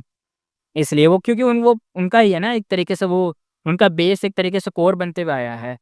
अगर टास्क रिवर वेव ट्रेस गो होता, तो फेंग जिंगहुआंग को काफ़ी बड़ा एक तरीके से मिल जाता फ़ायदा। फेंग युआन ने अपनी साइड से बोला ब्लड स्टेप गो रिफाइन करते हैं। ये एक rank 3 blood path movement type Gu था। फेंग फेंग जिंगहुआंग ने तुरंत ही रिफ्यूज़ कर दिया। व्हाट अ जोक, उसने सोचा सबको पता है कि Feng yuan blood path refinement का एक्सपर्ट है और उसे ब्लड पाथ को रिफाइन करने का कॉन्फिडेंस ही नहीं था। काफ़ी देर तक डिस्कशन चला, तब जाके फाइनल डिसीजन हुआ। रैंक 5 फायर पाथ गो वॉर्म 5 ऑरिफिस फायर पगोडा गू को रिफाइन किया जाएगा और फॉर्मेट होगा मार्शल ड्यूल। ये ड्यूल प्राइवेट नहीं होगा, पूरा पब्लिक होगा, सेम जैसे रिफाइनमेंट पाथ कन्वेंशन के मैचेस होते हैं। थोड़ी देर बाद दोनों साइड के सामने सिमिलर मटेरियल्स अपीयर हो गए। फेयरनेस के लिए दोनों के सेम गू रेसिपीज प्रोवाइड की गई। विनर वही होगा जो सबसे पहले 5 ऑरिफिस फायर पगोडा गू को रिफाइन करेगा, जो कि रैंक 5 का है। लेकिन पहले वाले कॉन्टेस्ट से अलग इस बार, क्योंकि ये मटेरियल ड्यूल फॉर्मेट में है, तो स्पेसिफिक स्टेजेस पर दोनों रिफाइनर्स एक दूसरे पे अटैक भी कर सकते हैं। सारी ऑडियंस के सामने फेंग युआन और फेंग जिंगहुआंग एक दूसरे के सामने बैठ गए। स्टेज के दोनों एंड पे लगभग 260 स्टेप का डिस्टेंस बीच में था और ड्यूल स्टार्ट हुआ। फेंग युआन ने तुरंत ही रिफाइनमेंट मटेरियल इंस्पेक्ट करना शुरू कर दिया कि क्या-क्या मिला है, कैसे बनाया जाएगा। फेंग युआन ने सब मटेरियल का डीप इंस्पेक्शन किया, क्योंकि अगर कोई भी मटेरियल डिफेक्टिव निकला तो पूरा रिफाइनमेंट फेल हो सकता है। मटेरियल इंटेंशनली डिफेक्टिव दिए जाते हैं ताकि गू मास्टर का रियल टेस्टिंग हो मार्केट में और फिर भी परफेक्ट चीज़ें नहीं मिलती। कुछ पुरानी होती हैं, कुछ डैमेज होती हैं, इसलिए inspection part of the training, यानी तुम पहले चेक कर लो, वरना अगर बाद में दिक्कत निकले तो हम तो वो तो हाथ खड़े कर देंगे कि भाई हमें क्या पता, हमने तो दिया था, तुमने ही चेक नहीं करा, वो तुम्हारी गलती है। दोनों लोग अब मिल चुके थे, हज़ार यानी कम से कम 1000 अलग-अलग materials, mostly herbs, stone bones etcetera, और 5 लेवल की गुड रेसिपीज़ दी गई थी। लेवल 1 से लेके लेवल 5 तक की सीक्वेंस अपग्रेड होना चाहिए था, यानी पहले लेवल 1 का करो, फिर लेवल 2 का करो, फिर 3, 4, 5 ऐसे 5 तक ले जाना है तुम्हें। फेंग युआन ने सोचा और शॉर्टकट लेके डायरेक्ट लेवल 5 बनाए, लेकिन फिर डिसाइड किया कि step by step he best होगा, क्योंकि ड्यूल फॉर्मेट में अटैक होने का चांस होता है। अगर बीच में रुक गया तो सब वेस्ट हो जाता। जैसे ही फेंग युआन ने मटेरियल चेक किए, फेंग जिंगवांग ने रेसिपी पढ़ी और फेंग युआन रेसिपी पढ़ रहा था, तब ये जो फेंग जिंगवांग थी मटेरियल इंस्पेक्ट कर रही थी, यानी दोनों अपने-अपने तरीके से करे जा रहे थे। कभी वो कुछ कर रहा है तो कभी ये कुछ कर रही है, कभी वो कुछ कर रहा है तो कभी ये कुछ कर रही है। रिफाइनमेंट स्टार्ट हुआ ऑलमोस्ट सेम टाइम पे, लोग एक तरीके से एक्साइटमेंट से देख रहे थे। बंदे कहते हैं फाइनली शुरू हो गया, दूसरा कहता है 1 घंटे से ज़्यादा लगा इंस्पेक्शन में। पेशेंस तो दोनों में है। ये मैच सिर्फ पर्सनल नहीं था, immortal crane sector spirit affinity house की रेपुटेशन का सवाल था। क्राउड भी डिवाइडेड हो गया। स्पिरिट एफिनिटी हाउस के स्टूडेंट इमॉर्टल क्रेन सेट के साथ घूर-घूर के बैटल वाइब दे रहे थे। क्रेन सेट के एल्डर्स को भी फेंग युआन का अपनी मर्जी से गट्स गू का ये बेट रखना बिल्कुल पसंद नहीं आया था, क्योंकि एक तरीके से फिर अगर फेंग युआन यहाँ पे हार गया तो भाई उसे देना पड़ेगा गट्स गू सबसे पहले स्पिरिट एफिनिटी हाउस को, उसके बाद वो किसी और को बेच सकता है। यहाँ पे फेंग युआन को तो कोई नुकसान नहीं है, क्योंकि भाई उसको तो पैसा मिल जाएगा, लेकिन नुकसान किसका हो रहा है? इमॉर्टल क्रेन सेट का हो रहा है। स्टार्ट में फेंग युआन और फेंग जिंगहुआंग दोनों की टेक्निक सिमिलर थी, लेकिन स्लोली फेंग युआन लीड ले गया thanks to his past life का प्रैक्टिकल एक्सपीरियंस। फेंग जिंगहुआंग की लीड छोटी थी, यानी वो पीछे चल रही थी, उसने तुरंत ही यूज करा अपना किलर मूव डबल एक्शन। उसके हाथों से 2 फायरबॉल निकली और माइंड में निकले 2 छोटे-छोटे शाइनी हैंड्स, और refinement path killer move small wishful hands से स्टार्ट कर दिया, यानी एक तरीके से बैठी है लड़की और उसके सर के अंदर से होते हैं ना पैंथम्स टाइप के हाथ निकले हुए हैं। अब यहाँ पे 4 हाथ रिफाइन कर रहे हैं गो को, तो समझ जाओ। अब उसके रियल हाथ फायर कंट्रोल कर रहे थे और विशफुल हैंड्स मटेरियल को फीड कर रहे थे और स्पीड दोगुना हो गई थी। लोग कहते हैं वाओ, दूसरा कहता है back to back killer move use हो रहे हैं भाई, तीसरा कहता है अब तो स्पीड में फेंग जिंगहुआंग ने गेम पलट दिया है भाई। देखने वाले लोग तो भाई डिस्कशन एकदम चालू था, एकदम पीक पे पहुंच चुका था उनका डिस्कशन, डिस्कशन पर डिस्कशन हो रहा था। तभी एक और बंदा कहता है 2 killer moves back to back. Fengman का एक्सप्रेशन मास्क के पीछे शार्प था, लेकिन उसने फायर पे ध्यान वापस लगा दिया था। स्टेज के बाहर सुन याओ नाम का बंदा कहता है क्विन जुआन क्या क्लोज था, क्या क्लोज था। जिन हुआंग ने तो 2 किलर मूव लगा दिए और स्पीड कैचअप कर ली फेंग युआन के बराबर। क्विन जुआन नाम का बंदा कहता है सुन याओ ये सिंपल ड्यूल नहीं है, ये मार्शल ड्यूल है, इसमें दोनों एक दूसरे को अटैक करके डिस्टर्ब भी कर सकते हैं। सुन याओ कहता है क्या, ऑलरेडी डिफिकल्ट इतना होता है रिफाइन करना, ऊपर से ये लोग अब अटैक भी कर सकते हैं, नाइटमेयर लग रहा है भाई। क्विन जुआन कहता है एग्जैक्टली, रियल वर्ल्ड में भी रिफाइनमेंट के वक्त अटैक हो सकता है, इसलिए मटेरियल डोल का फॉर्मेट प्रैक्टिकल है। क्विन जुआन कहता है रिफाइनिंग में तो फुल फोकस चाहिए होता है, अगर अटैक आ गया तो अटेंशन शिफ्ट हुआ तो गू ये जो रिफाइनमेंट चल रहा है तो फेल हो जाएगा और फिर बैकलैश भी होगा। जिन हुआंग का मूव तो एक तरीके से रिस्की है, क्योंकि उसने किलर मूव यूज करा, उसका पूरा फोकस अब उसी पे है, अगर फेंगिवा ने उस पर अटैक कर दिया तो बड़ी दिक्कत हो जाती। सुनियाओ कहता है तो सच में तो रिस्की तो है ही भाई, लेकिन लकी भी है जिंगहुआंग, जिंगहुआंग के फेंगयुआन ने अटैक नहीं करा है, यानी अभी तक जिनहुआंग लकी है क्योंकि फेंगयुआन ने उस पर अटैक नहीं करा है। एक साइड नोट बताया जाता है स्पिरिट एफिनिटी हाउस के लोग फेंगयुआन को डीमन कहते हैं, क्योंकि वो ब्लड पाथ टेक्निक यूज करता है। वैसे तो बहुत एशियन सेक्ट में डीमंस मिले थे, इंक्लूडिंग स्पिरिट एफिनिटी हाउस के पास्ट में भी। जिन हुआंग मन में कहती है उसने अटैक नहीं किया, क्या यही लॉस हो गया, क्या वो हार रहा है, क्या धीरे धीरे वो अटैक नहीं कर रहा। वो मतलब वो सोच रही है, जो फेंगजिंग हुआंग है अपने मन में सोच रही है कि फेंगयुआन अटैक नहीं कर रहा, शायद वो ना एक तरीके से मेंटली अपना काम करने में लगा है, उसे ऐसा लग रहा है कि वो हार जाएगा, इसलिए वो अपना पूरा फोकस अपने काम पे लगा रहा है, उसे ऐसा लग रहा था। लेकिन क्या होता है तभी तभी 2 फायर बॉल्स उसमें एकदम से आते और बुझ गए, ऑडियंस एकदम शॉक्ड हो जाती है। सुनियाओ कहता है क्या फेंगयुआन ने अटैक कर दिया, हाफ रिफाइनमेंट तो फेल हो गया। क्वीन जुआन कहते नहीं, होस्ट एल्डर ने कुछ नहीं बोला, मतलब अटैक नहीं हुआ है। समझ आया, जिन हुआंग ने फेक मूव यूज किया था ताकि फेंगयुआन ट्रैप में आ जाए और वो काउंटर करे, स्मार्ट प्ले था। यानी यहाँ पे पता है क्या करा, यहाँ पे जो फेंगजिंग हुआंग थे जो भी हमें दिखा रही थी कि भाई 2 हाथ उसके दिमाग से निकले और रिफाइनमेंट स्पीड बढ़ा दिए फेंगयुआन के बराबर, असल में वो एक ट्रैप था ताकि फेंगयुआन को लगे कि भाई उसने 4 हाथ लगा के अटैक, मतलब एक तरीके से स्पीड बढ़ा रही है तो मैं अटैक कर दूं। लेकिन क्या हुआ, अगर वो अटैक करता फेंगयुआन पहले तो ट्रैप में फंस जाता, लेकिन अच्छा है उसने अटैक नहीं करा और ये लोग समझा भी रहे थे। सुनियाओ कहता है सीरियसली माइंड गेम्स भी चल रहे हैं क्या यहाँ पे। जिन हुआ तो चाल में भी एकदम खतरनाक है भाई, चालें चल रही है। क्विन जुआन कहता है हाँ, पर फेंग युआन ने ट्रैप में रिएक्ट ही नहीं करा। मतलब इसने पहले ही देख लिया था, इसलिए बोल रहा हूँ कि ये जो मैच है नेक्स्ट लेवल होने वाला है। दोनों का दिमाग और स्किल तो भाई टॉप नॉच है। सुन याओ कहता है ओके, उसकी आंखें एक तरीके से स्टेज पे एक तरीके से फिक्स हो गई थी। इस कॉन्टेस्ट में बस नाम का मैच नहीं था, स्पिरिट एफिनिटी हाउस और इमॉर्टल क्रिंसेट के बीच एक हिडन बैटल चल रही थी। जिन हुआंग अपनी ही वाली डिफीट का बदला लेना चाहती थी जो उसके मुंह पे पैर रखा था फेंग युआन ने। लोग वंडर कर रहे थे कि कौन बेस्ट गो मास्टर है इस जनरेशन का। लेकिन ऑडियंस को पता था कि फेंग युआन ऑलरेडी एक गू इमॉर्टल बन चुका है, इमॉर्टल ज़ॉम्बी फॉर्म है, और जिन हुआंग के पास ड्रीम विंग्स इमॉर्टल गू है। दोनों ऑलरेडी यूजुअल हैं, यानी बहुत आगे जा चुके हैं एक दूसरे से, मतलब इन लोगों से तो आगे जा चुके हैं और एक दूसरे में भी काफ़ी आगे हैं। लेकिन दोनों के लिए रेपुटेशन का मैच नहीं था। जिन हुआंग अब मैच्योर हो गई थी और वैल्यू समझती थी, और फेंग युआन उससे भी ज़्यादा समझता था, यानी उससे भी आगे था।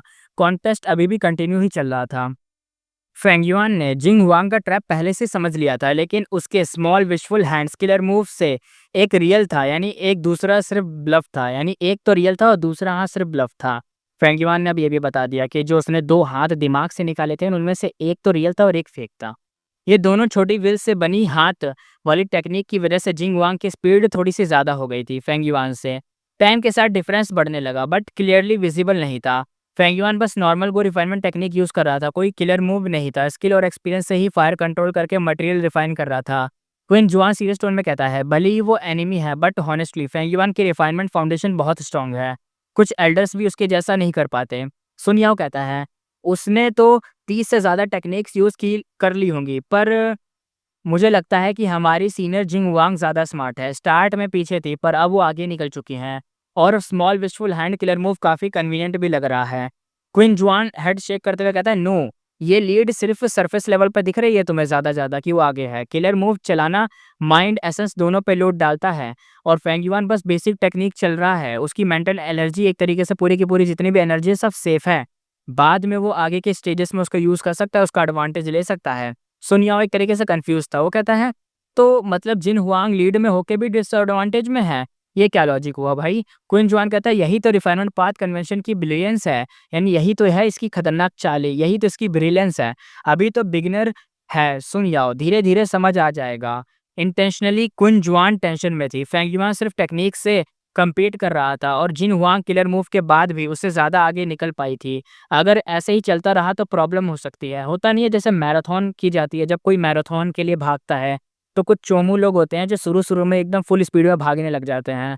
असल में मैराथन में बहुत आराम से भागा जाता है, क्योंकि मैराथन बहुत लंबी-लंबी होती है। मैराथन मैराथन नाम ही क्यों है उसका, इसलिए। और जो लोग शुरू-शुरू में ही तेज़ी में भाग लेते हैं अपनी स्पीड दिखाने के लिए, बाद में जाके वो किसी कोने में उल्टी कर रहे होते हैं बैठ के, क्योंकि बहुत गंदा वाला उन्हें भागना, मतलब बहुत लंबी रेस होती है। फिर वो आगे नहीं बढ़ पाते एक तरीके से, बहुत पीछे रह जाते हैं। यहाँ तक कि प जो वहाँ पे मैराथन में भाग रहे होते हैं नॉर्मल लोग भी उनसे भी पीछे हो जाते हैं, क्योंकि पहले ही वो बहुत स्पीड यूज़ कर चुके होते हैं। ये समझ ही रहे होंगे, एग्ज़ाम्पल दे दिया है मैंने। फेंग जिंगवांग का मेंटल प्रेशर बढ़ने लगा। मैच अभी भी इनिशियल पेस में था। दोनों रैंक 1 चारकोल को रिफाइन कर रहे थे। लॉजिकली जिनहुआंग को फ्रेश फील करना चाहिए था, लेकिन एक्चुअल में वो बहुत ज़्यादा थका हुआ फील कर रही थी। वो ऑडियंस का प्रेशर इग्नोर कर सकती थी, क्योंकि सिंस चाइल्डहुड अटेंशन में पली बड़ी थी, लेकिन फेंग युआन का परफॉर्मेंस उसको शेक कर रहा था। फेंग युआन ने किलर मूव के बिना ही उसके बराबर प्रोग्रेस एक तरीके से बढ़ा ली थी, यानी उसके बराबर चल रहा है बिना किलर मूव के। और ये बात जिनहुआंग को मेंटली एक तरीके से थका रही थी। जिनहुआंग माइंड में कहती है मेरा रिफाइनड पाथ अटेनमेंट शायद फेंग युआन के लेवल तक नहीं है। अगर किलर मूव छोड़ो, मतलब छोड़ो तो भी मैं उससे पीछे ही हो जाऊँगी। अगर मैंने किलर मूव यहाँ पे छोड़ा तो भाई पीछे। बट मेरा सबसे बड़ा एडवांटेज ये है कि बहुत सारे रिफाइनमेंट पाथ किलर मूव जो मैंने प्रिपेयर किए हैं वो मैं यूज़ कर सकती हूँ। रूल क्लियर था, सिर्फ कन्वेंशन के मटेरियल ही यूज़ हो सकते हैं। सोल या माइंड अफेक्ट करने वाले मूव स्ट्रिक्टली एक तरीके से बैन थे। ये रूल खुद फेंग जिंगहुआंग ने बनाया था, ताकि फेंग युआन गट्स को यूज़ ना कर सके अपनी माइंड को वापस से एक तरीके से सही करने के लिए। लेकिन आयरनी ये थी कि सबसे पहले जो रूल बनाने वाली थी उसका ही नुकसान यहाँ पे हो रहा था, क्योंकि सबसे ज़्यादा दिमाग जो थकावट हो रही थी इसको ही हो रही थी। तभी एक आवाज़ आती है ऊश। जिन हुआंग ने गोल्डन लाइट शूट की डायरेक्टली फेंग युआन के रिफाइनमेंट पाथ के टारगेट पर। अगर लग जाता तो रिफाइनमेंट फेल हो जाता, फेंग युआन को बैकलेस फेस करना पड़ता। लेकिन डिंग आवाज आती है, लाइट एक इनविजिबल बैरियर से टकरा गई। फेंग युआन ऑलरेडी एक तरीके से प्रिपेयर्ड था। फायर स्टेबल रहा। फेंग युआन का एक्सप्रेशन एक तरीके से जीरो रिएक्शन था। क्राउड रिएक्ट करते हुए कहता है समवन, यहाँ पे कोई बंदा कहता है फेंग जिंगहुआंग ने पहला अटैक किया, दूसरा कहता है, लेकिन फेंग युआन ने उसे इजीली ब्लॉक कर दिया। एक और वॉइस आती है यहाँ पे, वो कहती है गोल्डन लाइट बहुत फास्ट था पर फेंग युआन ने डिफेंड कर लिया। फेंग जिंगहुआंग इस अटैक का फायदा उठाया, second defendant path killer move activate कर दिया। अब उसकी स्पीड और बूस्ट हो गई, फेंग युआन थोड़ा पीछे छूट गया उससे। जिंगहुआंग का टेंशन थोड़ा कम हुआ और रिफाइनमेंट और फास्ट होने लगा। ड्यूअल के रूल्स के अकॉर्डिंग दोनों के पास 5 अटैक का लिमिट था। पहला अटैक रैंक 1 गू, दूसरा अटैक रैंक 2 गू, ऐसे ही रैंक 5 तक जा सकते थे। डिफेंस भी सेम लेवल के गू ही यूज कर सकते थे। सुन याओ कहती है यस, फर्स्ट सीनियर सिस्टर ने लीड पकड़ ली है। क्विन जुआन कहता है हाँ हाँ हाँ, पर एक अटैक चांस भी तो वेस्ट हुआ, स्टिल काफी स्मार्ट टैक्टिक थी। फेंग युआन अब थोड़ा सा पीछे हो गया है बट स्टिल बहुत शांत है, कोई जल्दी नहीं दिखा रहा। वो अभी भी सिंगल ऑरिफिस चारकोल को रिफाइन कर रहा है, जबकि Feng Jinghuang already double orifice stove को रिफाइन कर चुकी है। फिर हुआ बिग जंप, जिंगहुआंग ने थर्ड किलर मूव यूज करा, स्पीड और बूस्ट हो गई। 1 घंटे बाद फेंग जिमा ने डिफेंड किया, उस मोमेंट पे जिंगहुआंग ने चौथा किलर मूव भी एक्टिवेट कर दिया। अब स्टेज पे फुल फोकस एक तरीके से हो चुका था इन लोगों पर और यहाँ पे कियोस मचा हुआ था। 4 फायर लम्प्स जिंगहुआंग के सामने, हर एक के साथ एक स्मॉल विश हैंडफुल जो मटेरियल परफेक्ट रेशियो में फायर में डाल रहा था। रिजल्ट क्या हुआ, जिनहुआंग ट्रिपल ऑरिफिस फायर हट गू रिफाइन कर रही थी, फेंग युआन अभी भी डबल ऑरिफिस स्टोव पे ही था। सुन याओ एक्साइटेड हो जाती है, वो कहती है फर्स्ट सीनियर सिस्टर तो अब पक्का जीतेंगी, वो आगे चल रही हैं, वो आगे चल रही हैं। क्विन जुआन यहाँ पे एग्री करते हुए कहता है अगर ऐसे ही चला तो हाँ, वो लीड में काफी आगे है और जीत जाएगी। जिन हुआंग सोचती हुए कहती है मैं 5 किलर मूव तक मेंटेन कर सकती हूँ बट ड्यूल फॉर्मेट के हिसाब से थोड़ा एनर्जी बचाना पड़ेगा फेंग युआन के अटैक्स के लिए। मैं 2 अटैक्स ऑलरेडी यूज कर चुकी हूँ, फेंग युआन अभी तक सिर्फ डिफेंड कर रहा है, क्या वो अब गिव अप कर चुका है? 15 मिनट बाद जिंग हुआंग हाफ वे से ज्यादा कंप्लीट कर चुकी थी अपना ट्रिपल ऑरिसिस फायर हटगू। ये शायद रैंक 3 वाला है, वो रैंक 3 पे और फेंग युआन अभी रैंक 2 पर ही है और इनको रैंक 5 तक पहुंचना है दोनों लोगों को। देखते हैं कौन पहले पहुंचेगा, वही जीतेगा। फेंग युआन शांत तरीके से कहता है अब टाइम है अटैक का। एक गुवाम इमोर्टल प्रेमेसी से निकला, फेंग युआन कहता है I am attacking. Jing Huang एकदम से अलर्ट हो जाती है, वो कहते क्या फाइनली अटैक, पर ये मेरे को बता क्यों रहा है अटैक करने से पहले? फेंग युआन यहाँ पे कहता है फेंग जिंगहुआंग केयरफुल रहना, एक रैंक 1 घोस्ट फायर गु आ रहा है। फेंग जिंगहुआंग सोचती भी कहती है फर्स्ट अटैक है तो रैंक 1 ही होगा बट क्या पता सिर्फ ब्लफ हो, गु वॉर्म का अपीयरेंस तो चेंज हो सकता है बट केयरफुल तो रहना पड़ेगा। फेंग युआन ने गु एक्टिवेट करा, एक छोटी सी घोस्ट फायर निकली और स्लोली फेंग जिंगहुआंग की तरफ मूव करी। फेंग जिंगहुआंग कंफ्यूज होते हुए कहती है सच में घोस्ट फायर गु है? तभी घोस्ट फायर ने सडन स्पीड रश किया उसकी तरफ। फेंग जिंगहुआंग एकदम कॉन्फिडेंट टोन में कहती है बस रैंक 1 घोस्ट फायर हैंडल हो जाएगा, लेकिन घोस्ट फायर एकदम से रुक गया। 1 मीटर दूर से ही सिर्फ एक सर्कल करने लगा फेंग जिंगहुआंग के अराउंड। फेंग जिंगहुआंग शॉक में कहती है ये क्या? फेंग युआन का प्लान क्या था? तब उसे समझ आया इस मास्ट मतलब ये एक तरीके से इसका जो एक तरीके से जो मकसद एक खतरनाक वाला है कि उसका जो फोकस तोड़ना है। यहाँ पे वो अटैक उसे पता है कि रैंक 1 का अटैक को उखाड़ सकता नहीं है, लेकिन ये सब पहले से बताना बोलना ये सब करना ताकि उसको डिस्ट्रैक्ट हो फेंग युआन की बातों से, अटैक से और उसकी स्पीड स्लो हो, बस उसका ये मकसद था। ये घोस्ट फायर अटैक के लिए नहीं था, ये सिर्फ प्रेशर डाल रहा था। क्राउड का रिएक्शन आता है, कोई कहता है बहुत ही शेडी मूव था भाई। सुन याओ एंग्री टोन में कहते हैं फेंग युआन रूल का लूप होल यूज कर रहा है, ये तो चीटिंग है। जिन युआन कामली कहता है ड्यूअल के रूल दोनों में ने मिलके बनाए थे, ये क्लासिक साइकोलॉजिकल टैक्टिक है। फेंग जिंगहुआंग नर्वस में होते हुए कहती है घोस्ट फायर सोल को हार्म कर सकता है, ऑलरेडी मेंटल एनर्जी लो हो चुकी है, अगर इफेक्ट हुआ तो मिस्टेक पक्की होगी। अटैक करके घोस्ट फायर डिस्ट्रॉय भी कर सकती है बट उसके लिए रैंक 3 को चाहिए होता। बस एक रैंक 1 मूव के लिए अपना रैंक 3 का चांस वेस्ट करना तो हो जाएगा ना खतरनाक वाला, मतलब गलत बात हो जाएगी और वेस्ट भी हो जाएगा। 5 अटैक इसे मिले थे जिसमें रैंक 1 का भी यूज कर सकती है, रैंक 2 का भी यूज कर सकती है, रैंक 3 का और फिर रैंक 4 का, फिर रैंक 5 का, यानी 5 अटैक। मतलब एक टाइम पे एक ही अटैक यूज होगा, फिर उसके बाद वो अटैक दोबारा यूज नहीं कर सकते और सबसे रैंक 1 से शुरू होगा रैंक 5 तक। इसने 2 अटैक फेंग युआन पे कर दिए, अगर ये रैंक 3 वाला अटैक सिर्फ इस रैंक 1 के गू को मारने के लिए करेगी तो रैंक 3 वेस्ट, और ऊपर से अगर बाद में ऐसे ही और हुआ तो रैंक 4 का भी वेस्ट और 5 का भी वेस्ट, और ऊपर से मान लो कि अगर सारे अटैक ही वेस्ट हो गए तो फिर डिफेंस क्या होगा? समझ रहे हो ना, दिक्कत वाली बात आ सकती है क्योंकि रैंक 5 का अटैक झेलने के लिए अच्छा डिफेंस भी चाहिए, ऊपर से तुम्हें भी अटैक करना पड़ेगा। तो ये सब खतरनाक वाली चीज़ें होती हैं। अब आगे देखते हैं, शायद यही उसका रियल प्लान था, मुझे एक तरीके से इसका मतलब एक चांस करवाना ताकि मैं अटैक करूँ, अपना अटैक वेस्ट करूँ। फेंग युआन हँसते हुए कहता है ओह! अभी तक घोस्ट फायर डिस्ट्रॉय नहीं किया, काफ़ी पेशेंस है। फेंग यून कहता है तो एक और ले लो, और ये रैंक 2 का घोस्ट फायर गु है, तभी उसने एक और गु दे दिया। सेकंड घोस्ट फायर भी लॉन्च करा और थोड़ा-सा बड़ा था और सेम स्ट्रैटेजी थी। 1 मीटर पे ही रुक गया और वापस उसके सर्कल में एकदम घूमने लगा उसके आस-पास। रिज़ल्ट क्या हुआ, अब फेंग जिंगवांग के पास 2 घोस्ट फायर घूम रहे थे। प्रेशर डबल हो गया था क्योंकि अगर उसने इन्हें मिटाया नहीं, हराया नहीं, अपना अटैक वेस्ट नहीं करा, तो क्या पता ये उस पे अटैक कर दे कभी भी जब वो रिफाइन कर रही हो अचानक से, क्योंकि एकदम मुँह पर ही घूम रहे हैं ये।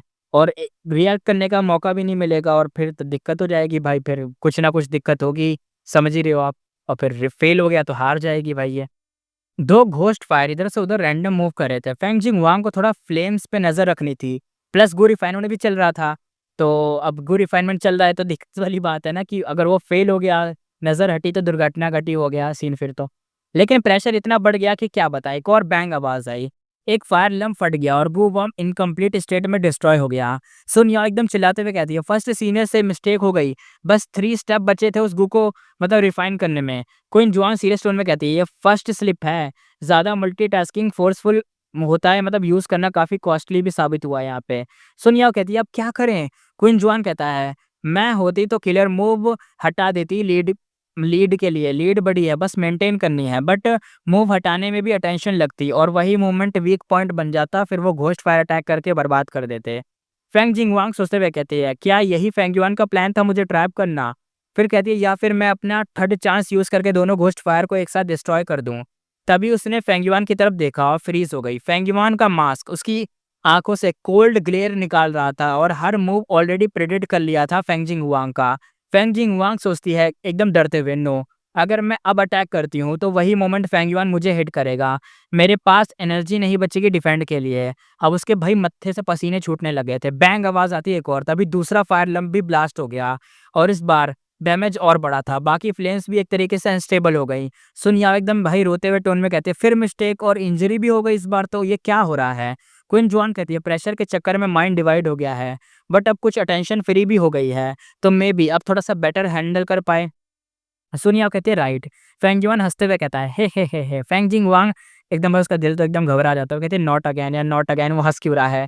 फेंग जिआन कहता है, लुक क्लोज़ली, ये रैंक 3 का घोस्ट फायर गु है और उसने तीसरा घोस्ट फायर गु भी यहाँ पे फेंक दिया। अब 3 फ्लेम उसके सर्कल में एकदम आस-पास ऐसे घूमे जा रहे थे। सुन याओ यहाँ पे फ्यूरियस टोन में कहती है, इस डेमन को तो पंच मारना चाहिए, बस माइंड गेम ही खेले जा रहा है इतनी देर से। कुन जुआन कहती है, अब प्रेशर पीक पे है, जिन हुआंग को फुल फोकस डिफेंस लगाना पड़ेगा। फेंग जिंग हुआंग एकदम फ्रस्ट्रेटेड हो गई, लीड तो मेरी थी, अब कंट्रोल उसके हाथ में कैसे चला गया? 3 घोस्ट फायर्स कभी 1 मीटर में क्रॉस करके वापस होते तो क्लियरली फेंग युआन उनसे टीज़ कर रहा था। यानी यहाँ पे पता है क्या कर रहा है?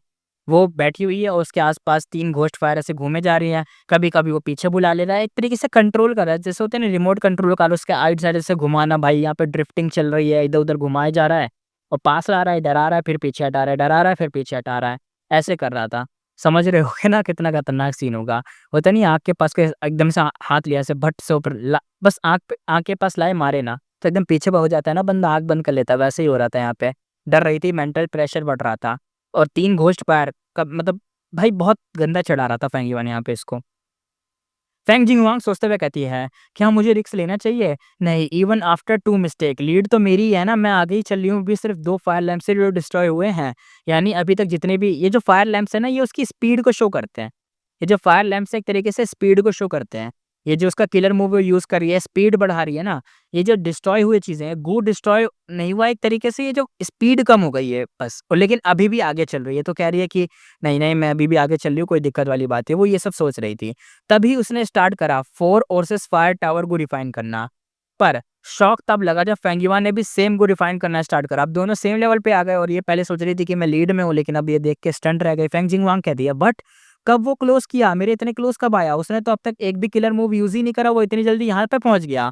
ऑडियंस एकदम शॉक्ड रिएक्शन के साथ कहती है। यहाँ पे जो गर्ल डिसेबल थी वो कहती है, अनबिलीवेबल, ये डीमन तो कैचअप कर गया। क्विन जुआन एकदम सीरियस टोन में कहता है, सिर्फ बेसिक गुड टेक्निक्स थी ये तो बियॉन्ड जीनियस है।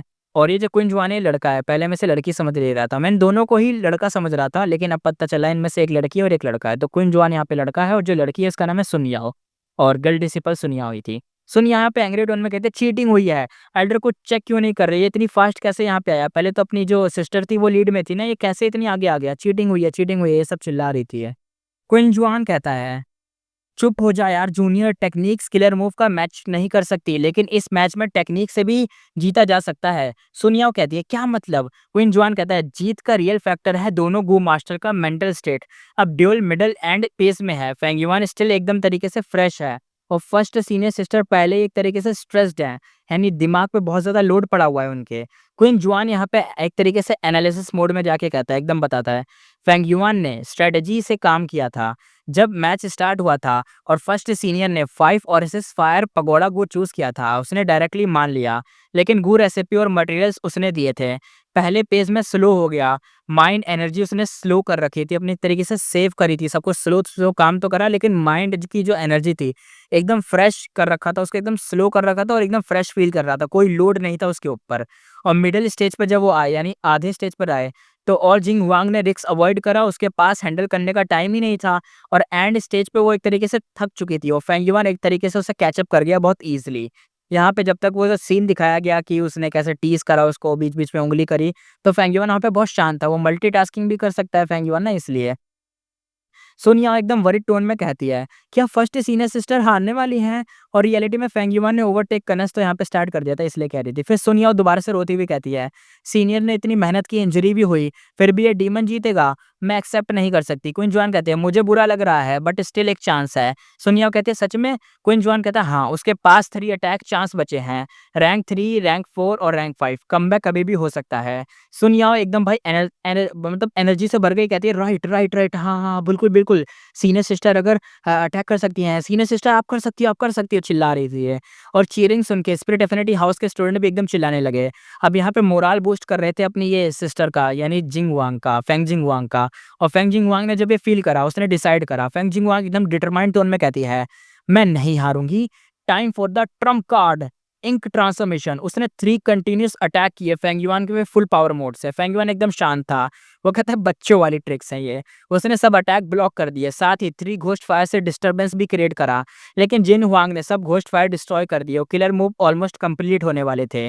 फेंग युआन एकदम हंसते हुए कहता है, रिवीलिंग लाइट गू जा। उसने रैंक 4 का गू थ्रो करा, साथ में रैंक 5 का अटैक भी करा। फेंग जिंग हुआंग ने रैंक 5 अटैक को ब्लॉक करा, but revealing light Gu suddenly blast हो गया। फेंग जिंग हुआंग एकदम शॉक होते हुए कहती है, व्हाट? इंक ट्रांसफॉर्मेशन का वीकनेस उसे कैसे पता था? किलर मूव फेल हो गया, बैकलेस से एक तरीके से उसे इंटरनल होता है ना, इंजरी हो गई, अंदर वाली इंजरी हो गई खतरनाक वाली, ब्लड आउट ऑफ फ्लो हो गया, पेन से एकदम भाई कोलैप्स हो गई, बॉडी ही कोलैप्स हो गई। फेंग जिंग हुआंग एक तरीके से बेहोश हो गई और पूरा का पूरा रिफाइनमेंट फेल हो गया। ऑडियंस देखने वाली कहते हैं, स्पिरिट एफिनिटी हाउस स्टूडेंट जितने भी थे एकदम भाई आगे जाने लगे स्टेज पर, बट गू फॉर्मेशन से वो ब्लॉक थे तो अंदर नहीं जा सकते थे। होस्टिंग एल्डर एकदम स्ट्रिक्ट टोन में कहता है, जो भी रूल तोड़ता है उसे पनिशमेंट तो मिलेगा। सबकी नजर अब फेंग युआन पे थी। Feng Jing Huang out of एक तरीके से हो चुकी थी ना, बेहोश हो चुकी थी। इवन अगर वो उठती भी, मटेरियल्स खत्म हो चुके थे तो वो जीत नहीं सकती थी। अब सिर्फ फेंग युआन को कामली रिफाइन करना था, जीत उसकी पक्की थी। बट जैसे ही वो रिफाइन करने वाला था, उसके हाथ में जो गू बॉम्ब था वो ब्लास्ट हो गया। फेंग युआन शॉक्ड होते हुए कहता है, ये क्या? अब सीन आगे दिखाया जाता है। फेंग युआन और फेंग जिंग हुआंग का जो ड्यूल था इतना बड़ा था कि पूरे वर्ल्ड का अटेंशन उस पर आ गया था, पर एंड रिजल्ट वो कोई इमेजिन भी नहीं कर पाया। ड्यूल का प्रोसेस फुल धमाकेदार था, इतने ट्विस्ट थे, इतने अप एंड डाउन आए थे कि क्या बताएं, इंटेंस सीन चल रहे थे। बट फाइनली इवन आफ्टर इतना कंट्रोल होने के बाद भी फेंग युआन को फेस करना पड़ा रैंक 5 गो रिफाइनमेंट का एक फेलियर रेट। सारी मेहनत, पूरा प्लान एक ही मोमेंट में वेस्ट हो गया। उसके पास सेकंड अटेम्प्ट के लिए गो रिफाइनमेंट मटेरियल ही नहीं थे और दूसरी तरफ फेंग जिंग हुआंग ऑलरेडी एक तरीके से बेहोश थी, उसके पास भी इनफ मटेरियल नहीं थे। इसलिए जो ड्यूल था वो ड्रॉ पे एंड हुआ। जैसे ही ड्यूल फिनिश हुआ, फेंग जिंग हुआंग को तुरंत ही ट्रीटमेंट के लिए भेज दिया गया। रिजल्ट सुनने के बाद फेंग जिंग हुआंग ने फेंग युआन की तरफ एक डीप लुक दिया, जैसे कुछ मैसेज दे रही हो। ड्यूल को रूल्स के अकॉर्डिंग ड्रॉ होने पर दोनों के पास 2 ऑप्शन थे, या तो अपना अपना बेट वापस ले लो या फिर जो बेट रखा था उसका एक्सचेंज करो। फेंग युआन जैसे एक्सपेक्ट कर रहा था, फेंग जिंग हुआंग ने सेकंड ऑप्शन चूज किया, एक्सचेंज।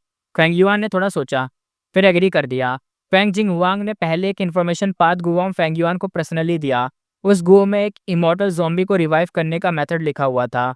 उसके बाद दोनों ने एक ऑफिशियल एग्रीमेंट साइन किया। फेंग युआन जो अब हो इमॉर्टल बेस्टलैंड का ओनर था, अब इमॉर्टल क्रेन सेट का जो सब्सिडरी बन चुका था, एग्री हुआ कि वो स्पिरिट एफिनिटी हाउस के साथ गट्स का ट्रांजेक्शन करेगा। यानी अब इमॉर्टल क्रेन सेट का तो पत्ता साफ हो रहा था धीरे धीरे। फ्यूचर में अगर गट्स बेचना हो तो सबसे पहले वो स्पिरिट एफिनिटी हाउस को प्रायोरिटी देगा। इवन इमॉर्टल क्रेन सेट भी लिस्ट में उनके बाद आएगा।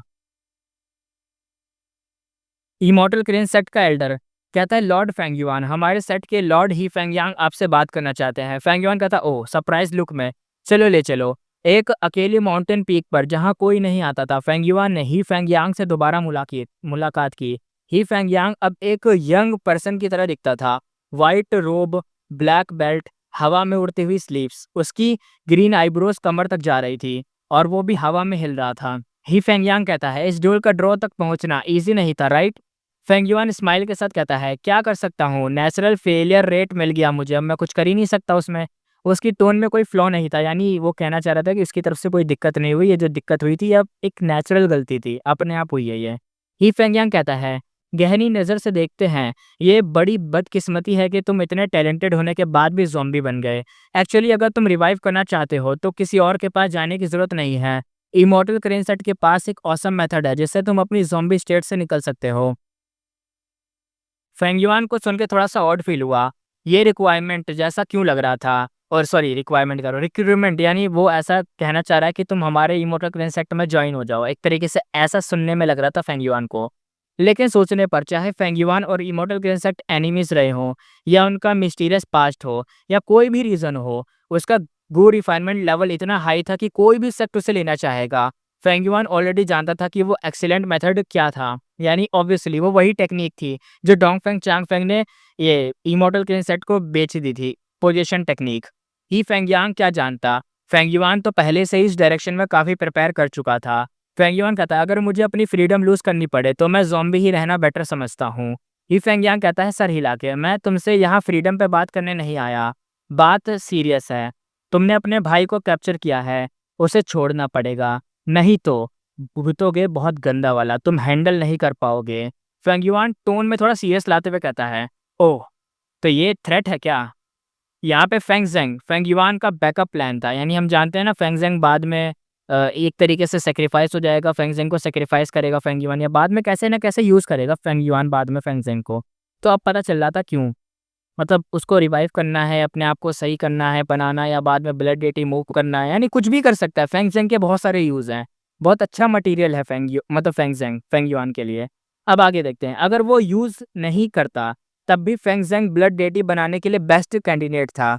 यानी उसे कैसे दे दें, है ना? सबसे बड़ी बात। ही फेंगयांग कहता है, हाँ, तुम इसे थ्रेट समझ लो, पर मैं इसे एक वार्निंग कहना ज़्यादा कंसिडर करूँगा, यानी ज़्यादा ठीक समझता हूँ। सीधी बात बोलता हूँ, फेंगज़ेंग को हटा देना हेवनली कोर्ट का ऑर्डर है। तुम शायद नहीं जानते उनकी पावर कितनी बड़ी है, पर एक बात समझ लो, सेंट्रल कॉन्टिनेंट में कोई फोर्स उनकी अथॉरिटी के अगेंस्ट नहीं जा सकती। फेंगयुआन ऑब्वियसली हेवनली कोर्ट की पावर को अच्छी तरह जानता था, उसके पास पूरी पिछली लाइफ की मेमोरीज थी। वो ही फेंगयांग से भी ज़्यादा जानता था, यानी बहुत ज़्यादा वेल अवेयर था फेंगयुआन हेवनली कोर्ट के बारे में।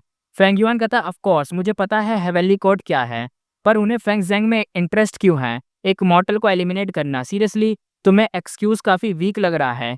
ही फेंगयांग, तुम मुझे कैसे कन्विंस करोगे कि मैं उसे दे दूँ? यानी वो कहना चाह रहा है फेंगयांग कि कैसे भाई, ये कि मॉर्टल को मारना हेवनली कोर्ट क्यों चाहेगा? ये कुछ एक बहुत अजीब चीज़ नहीं है कि इतनी बड़ी फ़ोर्स इतनी छोटे चींटी को क्यों मारना चाह रही है?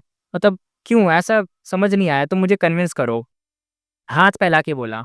ही फेंगयांग कहता है, मुझे तुम्हें कन्विंस करने की ज़रूरत नहीं है। अगर तुमने फेंगज़ेंग को ज़िंदा रखा, तो एंड में हु इमॉर्टल बेस्टलैंड भी हेवनली कोर्ट एब्ज़ॉर्ब कर लेगा। ये इमॉर्टल क्रेन सेक्ट भी नहीं चाहता। तुम इस पर फ्रीली सोच सकते हो, पर टाइम कम है। अगर मान गए, तो 3 दिन बाद फेंगज़ेंग को मुझे दे देना। फेंगयुआन का फेस थोड़ा-सा सीरियस हो गया। ये सडन इन्फो बहुत अनएक्सपेक्टेड था। उसे फेट गो वाले मैटर का कुछ आइडिया ही नहीं था। वो हेवनली कोर्ट और फेंगज़ेंग का जो लिंक था समझ ही नहीं पाया। उसने ही फेंगयांग के चेहरे को डीप देखा, शायद कोई एक्सप्रेशन का क्लू मिल जाए, समझो उसके चेहरे को देख के। फेंगयुआन कहता है, तुम मुझे इडियट समझ रहे हो क्या? फेंगज़ेंग को तुम्हें देना मतलब हु इमॉर्टल बेस्टलैंड की तुम्हारे हाथ में दे देना है। ही फेंगयांग कहता है, हे फेंगयुआन, तुम सच में काफ़ी क्लेवर हो। ज़ॉम्बी होने के बाद भी तुम्हारे प्लान्स नेक्स्ट लेवल होते हैं, पर टेंशन मत लो, तुम ऑलरेडी मतलब मुझे थोड़ा बिलीव करने लगे हो। और हॉनेस्टली मैं भी क्यूरियस हूँ, क्यों हेवनली कोर्ट एक मॉर्टल के पीछे पड़ा है। पर चलो अपनी क्यूरियोसिटी को कंट्रोल करते हैं। 3 दिन बाद मैं फेंगज़ेंग को तुम्हारे सामने खत्म कर दूंगा। बस उसके बदले मुझे लॉर्ड स्काईक्रेन के सोल मतलब दे देना। तुम जानते हो वो मेरा मतलब बंदा है, तो काफ़ी कैपेबल भी है, वो सही बंदा है, तो मुझे वो चाहिए। अब उसने बात बोल दी ना खतरनाक वाली कि वो मतलब ये जो अपना फेंग ज़ेंग है ना उसको मार देगा। यानी अगर इसको फेंग ज़ेंग चाहिए होता तो ये अपने यूज़ के लिए लेता ना, अगर ये झूठ बोल रहा होता, लेकिन वो फेंग ज़ेंग को मार देगा और हेवनली कोर्ट शायद यही चाहता है। तो फेंग युआन इसी चीज़ पे अब सोचेगा कि कैसे, मतलब क्या बात हो गई। फेंग युआन यहाँ पे साइलेंस में चला गया। ही फेंग यांग ने और कुछ नहीं बोला, एक लाइट फ्लैश हुई और वो वहाँ से गायब हो गया। ही फेंग यांग जा चुका था, तो फेंग ज़ेंग कह रहा हूँ, फेंग युआन के पास यहाँ रुकने का कोई रीज़न ही नहीं था। उसने फिक्स इमॉर्टल ट्रैवल का यूज़ करा और वापस चला गया हु इमॉर्टल बेस्टलैंड में। अभी के लिए उसने फेंग ज़ेंग वाला मैटर साइड में रख दिया। फेंग युआन का नेक्स्ट प्रायोरिटी था वो मेथड स्टडी करना जो फेंग जिंग हुआंग ने मैं दिया है, यानी जो अपनी ज़ॉम्बी बॉडी से नॉर्मल बॉडी में आना, वो कैसे रिवाइव का मेथड है। फेंग युआन कहता है फेरी लियान शियांग, जो चीज़ उसने एक्सपेक्ट नहीं की थी। ये रिवाइवल मेथड एक पुरानी जनरेशन की फेरी से लिंक्ड था, जिसका नाम था फेरी लियान शियांग। वो स्पिरिट एफिनिटी हाउस की पुरानी जनरेशन की फेरी थी। स्टेटस मोयाओ के बराबर था। फेंग जिंग हुआंग के अकॉर्डिंग जब फेरी ली शियांग रैंक 5 पे थी, एक एनिमी के एम्बुश में वो ज़ॉम्बी बन गई। पर क्योंकि उसके पास डेसोलेट बीस्ट मून फिजिक थी, यानी 10 एक्सट्रीम फिजिक, जो कि टॉप 10 एक्सट्रीम फिजिक में आती है उसमें से एक, उसने एक लकी चांस में इमॉर्टल एक्सेशन कर लिया। उसका ज़ॉम्बी बॉडी प्यूरिफाई हो गया हेवनली ट्रिब्युलेशन और अर्थी क्लेमिटीज से, जैसे एक रीबर्थ मिल गया हो। फाइनल पार्ट में स्पिरिट एफिनिटी हाउस के कई गु इमॉर्टल्स ने डिड्यूस किया कि ज़ॉम्बी बॉडी मतलब ज़ॉम्बी जो बॉडी है उसे छुटकारा पाने के लिए बेस्ट तरीका है कि एक एक्सट्रीम फिजिक के साथ इमॉर्टल एक्सेशन। यानी अगर तुम इमॉर्टल बनते हो, एक तुम्हारे पास अगर 10 एक्सट्रीम फिजिक में से एक फिजिक है और उसके सहारे तुम अगर इमॉर्टल बने, तो भाई तुम बन जाओगे ज़ॉम्बी बॉडी से छुटकारा पालोगे और असली बॉडी में आ जाओगे। लेकिन मैं यहाँ पे सोच रहा हूँ कि भाई ये तो ज़ॉम्बी पहले ही बन गया। अरे हाँ, हाँ, मैं मानता हूँ कि उसके पास एक और प्राइमेसी है, मैं मानता हूँ। लेकिन अगर मान लो ये जो मेथड था ये किसी और कोई और बंदा ट्राई करे तो कैसे करेगा यार? वो बंदा पहले से ज़ॉम्बी बन चुका होगा, तो वो दोबारा से इमॉर्टल कैसे बनेगा, है ना? और 10 एक्सट्रीम फिज़ीक पाना, वो भी एक बड़ी बात है। 10 एक्सट्रीम फिज़ीक कहाँ से पालोगे? वो तो उस लड़की थी, यानी वो जो फेरी थी उसके पास तो था, लेकिन कोई और कैसे पाएगा? फेंगिवान के केस में सब कुछ सही है, उसके पास सेकंड प्राइमेसी है और उसके पास ब्लड स्कल गू भी है, तो फेंग ज़ेंग को मार के आराम से वो पा सकता है। अगर 10% मिल गया एक बार में तो पा सकता है। देखेंगे मिलेगा कि नहीं। अब आगे देखते हैं। फाइनल पार्ट में जो स्पिरिट एफिनिटी हाउस की इमॉर्टल ने ये डिड्यूस किया था कि छुटकारा पाना है तो भाई एक एक्सट्रीम फिजिक के साथ इमॉर्टल बन जाओ। फेंग युआन कहता है immortal ascension with the 10 extreme physique, थोड़ा डिसअपॉइंटमेंट फील करा था उसने। लेकिन ये सब हटाओ यार, मैं ये सोच रहा था कि ये फेंग ज़ेंग को मतलब इतना फेट का वो क्यों मान रहे हैं कि फेट से वो बच के निकला है, और कम बच के भी निकला तो वैंग ज़ेन को वो दूसरा बंदा मान रहे हैं। यानी पूरे सेंट्रल कॉन्टिनेंट में 2 सबसे बड़े थ्रेट कौन है? एक वो सोंग ज़ी जो ह डीमन है इतना खतरनाक, चलो उसके बारे में तो कितनी सारी चीज़ें फ़ेमस है, उसने कितना ही कांड करे, कितने ही लोगों को मारा है, उसका तो मान सकता हूँ मैं। लेकिन फेंग ज़ेंग खतरनाक ये चीज़ हो गई। अब पता चलेगा हमें आगे कि ऐसा क्यों हुआ है। ये मेथड उसके लिए पॉसिबल ही नहीं था। उसके पास ब्लड स्केल गू था जो किसी भी गू मास्टर की एप्टीट्यूड बढ़ा सकता था। पहली जनरेशन का गू इसका एक एग्जाम्पल था जिससे फेंग युआन इंस्पिरेशन ले सकता था, लेकिन ब्लड स्कल सिर्फ एक मॉर्टल गू था। चाहे फेंग युआन जितने भी डिसेंडेंट पैदा करे और उन्हें मार भी दे, फिर भी वो खुद इमोर्टल ज़ॉम्बी होने के कारण उसका एप्टीट्यूड नहीं बढ़ सकता था। फेंग युआन सोचता हुआ कहता है हाँ, लेकिन अगर मैं ब्लड स्कल गू को अपग्रेड करके इमोर्टल बना दूं, तो वो मुझ पर मतलब एक तरीके से काम कर सकता है। तब मैं उसे अपनी पहली प्राइमेसी को डेसोलेट एशियंट मून प्राइमेसी में कन्वर्ट कर सकता हूँ, और अगर उसके बाद इमॉर्टल एक्सेशन करूँ तो हो सकता है मैं रिवाइव हो जाऊँ। बट ब्लड स्कल गू को इमॉर्टल गू बनाने के लिए मुझे इसका इमॉर्टल गू रेसिपी चाहिए होगा, और उसे बनाना टाइम और एनर्जी दोनों खाएगा। और अगर मैं अपनी एप्टीट्यूड को 10 एक्सट्रीम फिजिक के लेवल तक भी ले जाऊँ तो भी ट्रिब्युलेशन सुपर डेंजरस होगा। फेंग जिंग हुआंग के दिए गए इन्फॉर्मेशन के अकॉर्डिंग जब फेरी लियान शियांग ने इमॉर्टल एक्सेशन किया था, तो वो उस सीन में फुल टेरिफाइंग था। यानी मतलब वो जो सीन था देखने लायक था, बहुत ज़्यादा था। लेवल वाइज तो वो रैंक 7 गो इमॉर्टल के ग्रैंड ट्रिब्युलेशन के इक्वल था। बे कितना खतरनाक होता है बे ये। शायद ज़ॉम्बी का इमॉर्टल बनना इतना हेवन डिफाइंग था कि हेवन ने खुद ही गुस्सा दिखा दिया कि तू तू तू मर गया, जिंदा कैसे हो रहा है। अगर उस वक्त स्पिरिट एफिनिटी हाउस के मल्टीपल गो इमॉर्टल्स ने हेल्प ना की होती तो फेरी लियान शियांग ट्रिब्युलेशन में ही जलकर मर जाती। और देखा जाए तो 10 एक्सट्रीम फिजिक का immortal ascension already super terrifying होता है, ऊपर से अगर तुम ज़ॉम्बी हो तो और टेरिफाइंग। तो भाई सोने पे सुहागे वाली बात, एकदम जले पे नमक छिड़क दिया हो। फेंग युआन ने खुद देखा जब हाई लाओलान इमॉर्टल बनी थी, उसने तो एक इमॉर्टल बू तक लूज़ कर दिया था अपने आप को मतलब बचाने के लिए। वो भी इतने खतरनाक ट्रबलेशन से बचने के लिए क्योंकि वो 10 एक्सट्रीम फिज़िक में से एक की होल्डर थी। ऊपर से फेंग युआन अगर ऐसा कर भी लेगा, तो वो तो ऊपर से ज़ॉम्बी भी है। तो ज़ॉम्बी वाला सीन तुमने देखा था डोंगफेंग चांगफेंग के साथ क्या हुआ था? तो वही वाला सीन हो जाएगा। अब सोचो अगर कोई 10 एक्सट्रीम फिज़िक वाला इंसान ज़ॉम्बी मच जाए, फिर इमॉर्टल बनने की कोशिश करे, तो भाई उस ट्रबलेशन की ये जो इंटेंसिटी है ना 10, 15 या उससे भी ज़्यादा हो जाएगी। फेंग युआन सोचता हुआ कहता है, ये मेथड सिर्फ ज़्यादा प्रिपरेशन नहीं मांगता, बल्कि टाइम, एनर्जी, रिस्क सब कुछ ही हाई है इसके अंदर। अगर मुझे दूसरों की मदद ना मिले, चाहे ताई बाओशेंग, हाई लाओलान या फेरी ली शान, मतलब ये भी क्यों ना हो, तो भी सक्सेस का चांस बहुत लो है। सो कॉस्ट बेनिफिट एनालाइज करने के बाद फेंग युआन ने इस मेथड को साइड में ही रख दिया। उसके बाद वो सीधा डांगहुन पैलेस के प्रिजन सेल में गया, जहाँ फेंगजेंग लॉक्ड था। फेंगजेंग चिल्लाते हुए कहता है, फेंग युआन तू क्या करना चाहता है? उसकी आंखों में सिर्फ हेट था। फेंग युआन कहता है, ओह तुम अभी भी एक तरीके से डिनायल कर रहे हो। फेंगजेंग गुस्से में चिल्लाता हुआ कहता है, चाहे इमॉर्टल क्रेन सेक्ट और मेरे मास्टर जिम्मेदार मतलब हो, लेकिन तू सबसे बड़ा कल्प्रिट है। तू ही है जिसने अंकल आंटी को मारा था। मैं तुझे कभी माफ नहीं करूंगा। या तो मुझे मार डाल वरना हमेशा के लिए एनिमीज रहेंगे। फेंग युआन थोड़ा सरकास्टिक स्माइल में कहता है, ओह मेरा प्यारा भाई तू कितना जिद्दी है। तू फिर भी उसकी आंखों में एक शाइन आई। उसका हाथ आगे बढ़ाया, फिर से सोल सर्च हुई। फेंग जेंग का पूरा बॉडी शेक हो गया, वो बिल्कुल भी मूव नहीं कर पाया। वो चिल्लाता जा रहा था, लेकिन जैसे जैसे उसका गला बंद हो गया, उसके चेहरे पर सिर्फ दर्द और टॉर्चर दिख रहा था। फेंग युआन ने उसके सोल को बार बार सर्च किया, लेकिन कोई भी वैल्यूएबल चीज नहीं मिली। फेंग युआन सोचता हुआ कहता है, फेंग जेंग एक सिंपल गू मास्टर है, फिर भी हेवनली कोर्ट ने उसे मारने का डायरेक्ट ऑर्डर दिया है। स्ट्रेंज है काफी, प्रूफ नहीं है, लेकिन लगता है ही फेंग यांग सच बोल रहा था। फेंग युआन को ये नहीं पता था कि हेवनली कोर्ट के पास फेट इमॉर्टल गू भी है। चाहे उसके पास पास्ट लाइफ की मेमोरीज थी, फिर भी उसकी लिमिटेशन थी। सब कुछ पता होना इम्पॉसिबल था, स्पेशली जब बात हो 5 रीजन के सबसे पावरफुल ऑर्गेनाइजेशन हेवनली कोर्ट की। फेंग युआन डाउटफुली सोचता हुआ कहता है, क्या किसी ने फेंग जेंग की सोल के साथ कुछ किया है? पर उसने तुरंत ही अपना सिर हिला दिया। फेंग युआन सोचता हुआ कहता है, नहीं यार, ज्यादा चांस नहीं है, लेकिन कंप्लीटली रूल आउट भी नहीं कर सकते इस चीज को, यानी मतलब एकदम नज़रअंदाज तो नहीं कर सकते ना इस चीज़ को। अब रियल क्वेश्चन था कि क्या मैं फेंग ज़ेंग को हैंडओवर करूँ या नहीं? यानी दे दूँ या ना करूँ? फेंग युआन को ही फेंग यांग से डर नहीं था, बट इमॉर्टल क्रेन सेक्ट से अलर्ट था, और हेवनली कोर्ट से तो भाई फुल वरीड था, क्योंकि भाई हेवनली कोर्ट कोई हल्की-मुल्की चीज़ नहीं है, वो बहुत पावरफुल है। सब ये पूरे के पूरे स्मार्ट, ये जो पूरी की पूरी नॉवल है ना, इसके अंदर जो सबसे पावरफुल चीज़ अगर मैंने देखी है तो वो हेवनली कोर्ट है। अगर हेवनली कोर्ट का कोई भी रैंक 8 गू इमॉर्टल अटैक करता, तो उसके लिए फेंग युआन को मार गिराना, यानी एक तरीके से चींटी को मारने जैसा होता है, एकदम मार गिराएगा भाई फेंग युआन को वो।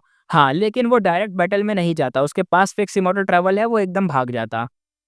मतलब यही एक बढ़िया था। 3 दिन बाद फेंग युआन ने फेंग ज़ेंग को हैंडओवर किया, साथ ही दिया स्पिरिट इंक्यूबेटिंग फी, जिसमें लॉर्ड स्काईक्रेन सोल का जो सोल थी वो सील्ड थी। फेंग ज़ेंग क्लियरली टॉर्चर से गुजर रहा था, उसका पूरा बॉडी एकदम भाई वो उससे भरा हुआ था जख्मों से। स्किन फटी हुई थी, फ्लैश दिख रहा था, कट्स बहुत ज़्यादा थे, डीप थे, एकदम हड्डियाँ तक दिख रही थी। एक आर्म तो हट ही गया था, एकदम था ही नहीं, और एकदम भाई कुत्ते जैसी हालत थी।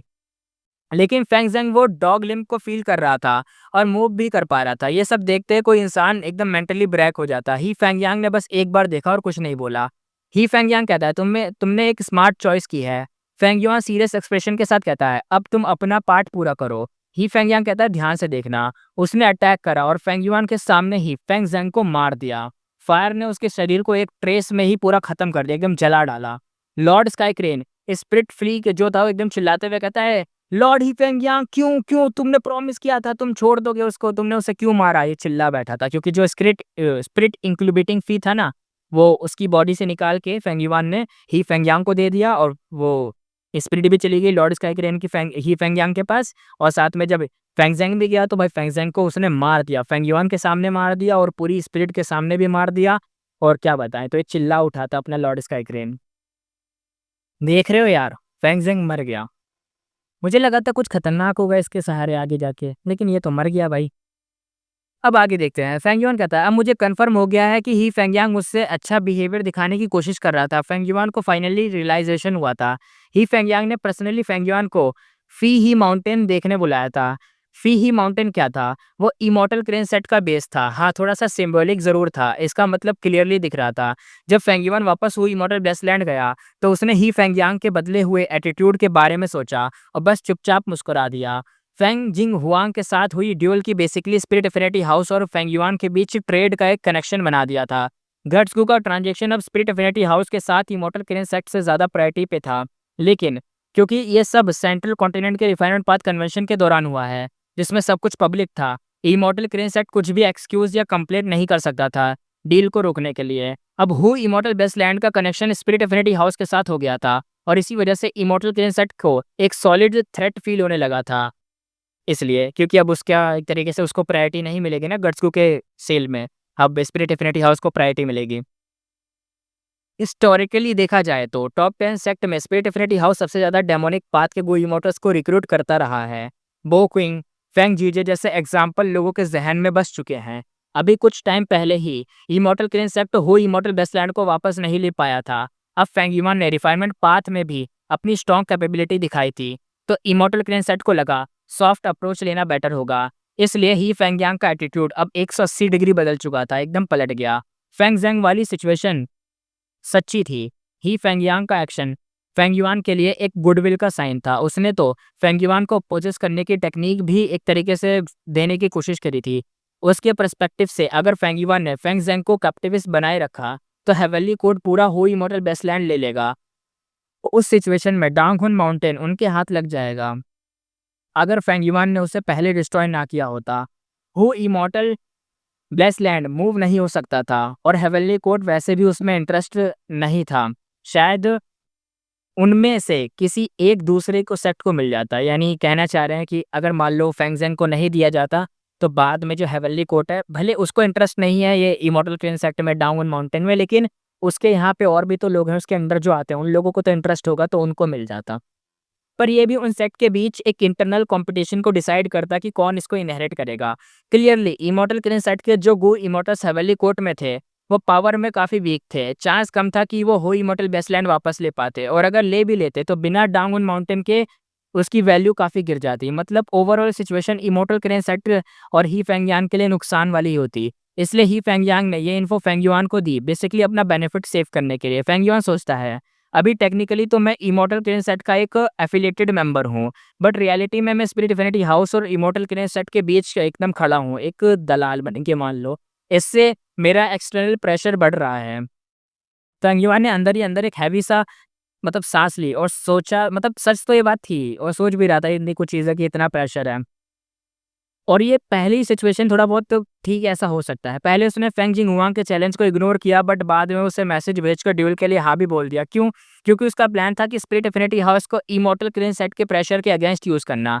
फेंग युआंग ने एग्जैक्टली वही अचीव किया जो वो चाहता था, बट इसका असली रीज़न वो नहीं था। असली गेम चेंजर था गर्ट्सगू की वैल्यू। फेंग युआंग ने इमॉर्टल क्रेन कह रहा हूँ, हु इमॉर्टल लैंड पे कब्जा किया, जिसकी वजह से फेंग जिंगहुआंग काफ़ी प्रोवोक हो गई। उसने ड्रीम विंग्स इमॉर्टल बुक की रियल एबिलिटी पहले ही डिस्कवर कर ली, जो कि बाद में उसे करनी चाहिए थी पिछली लाइफ के अकॉर्डिंग, लेकिन इस लाइफ में उसने तुरंत ही कर ली, यानी प्रेजेंट टाइम में। समझ रहे हो खतरनाक ही था। फेंग जिंगहुआंग ने जब ब्लड ड्रीम विंग्स यूज़ करा तो काफ़ी फ़ायदा उठाया, और इस वजह से उसने गर्ट्सगू को और भी ज़्यादा सीरियसली लेना स्टार्ट कर दिया। अगर ये सब नहीं होता तो स्पिरिट इंफिनिटी हाउस कभी फेंग युआंग को अपने प्लेटफॉर्म का यूज़ नहीं करने देता। वो कोई बेवकूफ़ी नहीं, मतलब एक तरीके से वो बेवकूफ़ नहीं थे और बेवकूफ़ी तो नहीं करते। फेंग युआंग ने ड्यूल पर्पसली ड्रॉ किया था ताकि वो स्पिरिट इंफिनिटी हाउस को एक कॉर्पोरेटिव वाइब दिखाए। ओके, तो फेंग युआंग ने खुद अपना हारा था, ड्रॉ करा था, अब समझ आया। वही मैं सोच रहा था कि ऐसा क्यों हुआ। फेंग युआन के लिए ड्यूल सेंट्रल कॉन्टिनेंट की पूरी सिचुएशन को फ्लिप करने जैसा था। उस पर प्रेशर कम हो गया, उसके पास ज़्यादा टाइम और एनर्जी आ गई बड़ी प्लानिंग के लिए। ऑफ कोर्स अगर कभी ये सीक्रेट लीक हो गया कि 88 रुआंग बिल्डिंग के कोलैप्स के पीछे फेंग युआन का हाथ है, तो पूरा का पूरा सेंट्रल कॉन्टिनेंट उसके पीछे पड़ जाएगा। उसको लिटरली एकदम भाई जान बचा के भागना पड़ेगा।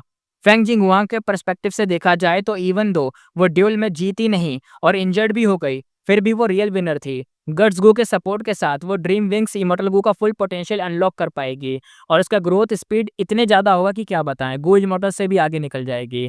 फेंग युआन अंदर ही अंदर कहता है अपनी पिछली लाइफ में मैंने फेंग जिंगहुआंग को मार दिया था, और अब लगता है जैसे ही मैं उसकी मदद कर रहा हूँ। अब ये सोच के फेंग युआन इमोशनल हो गया। ऑब्वियसली किसी को बताने का फायदा नहीं था।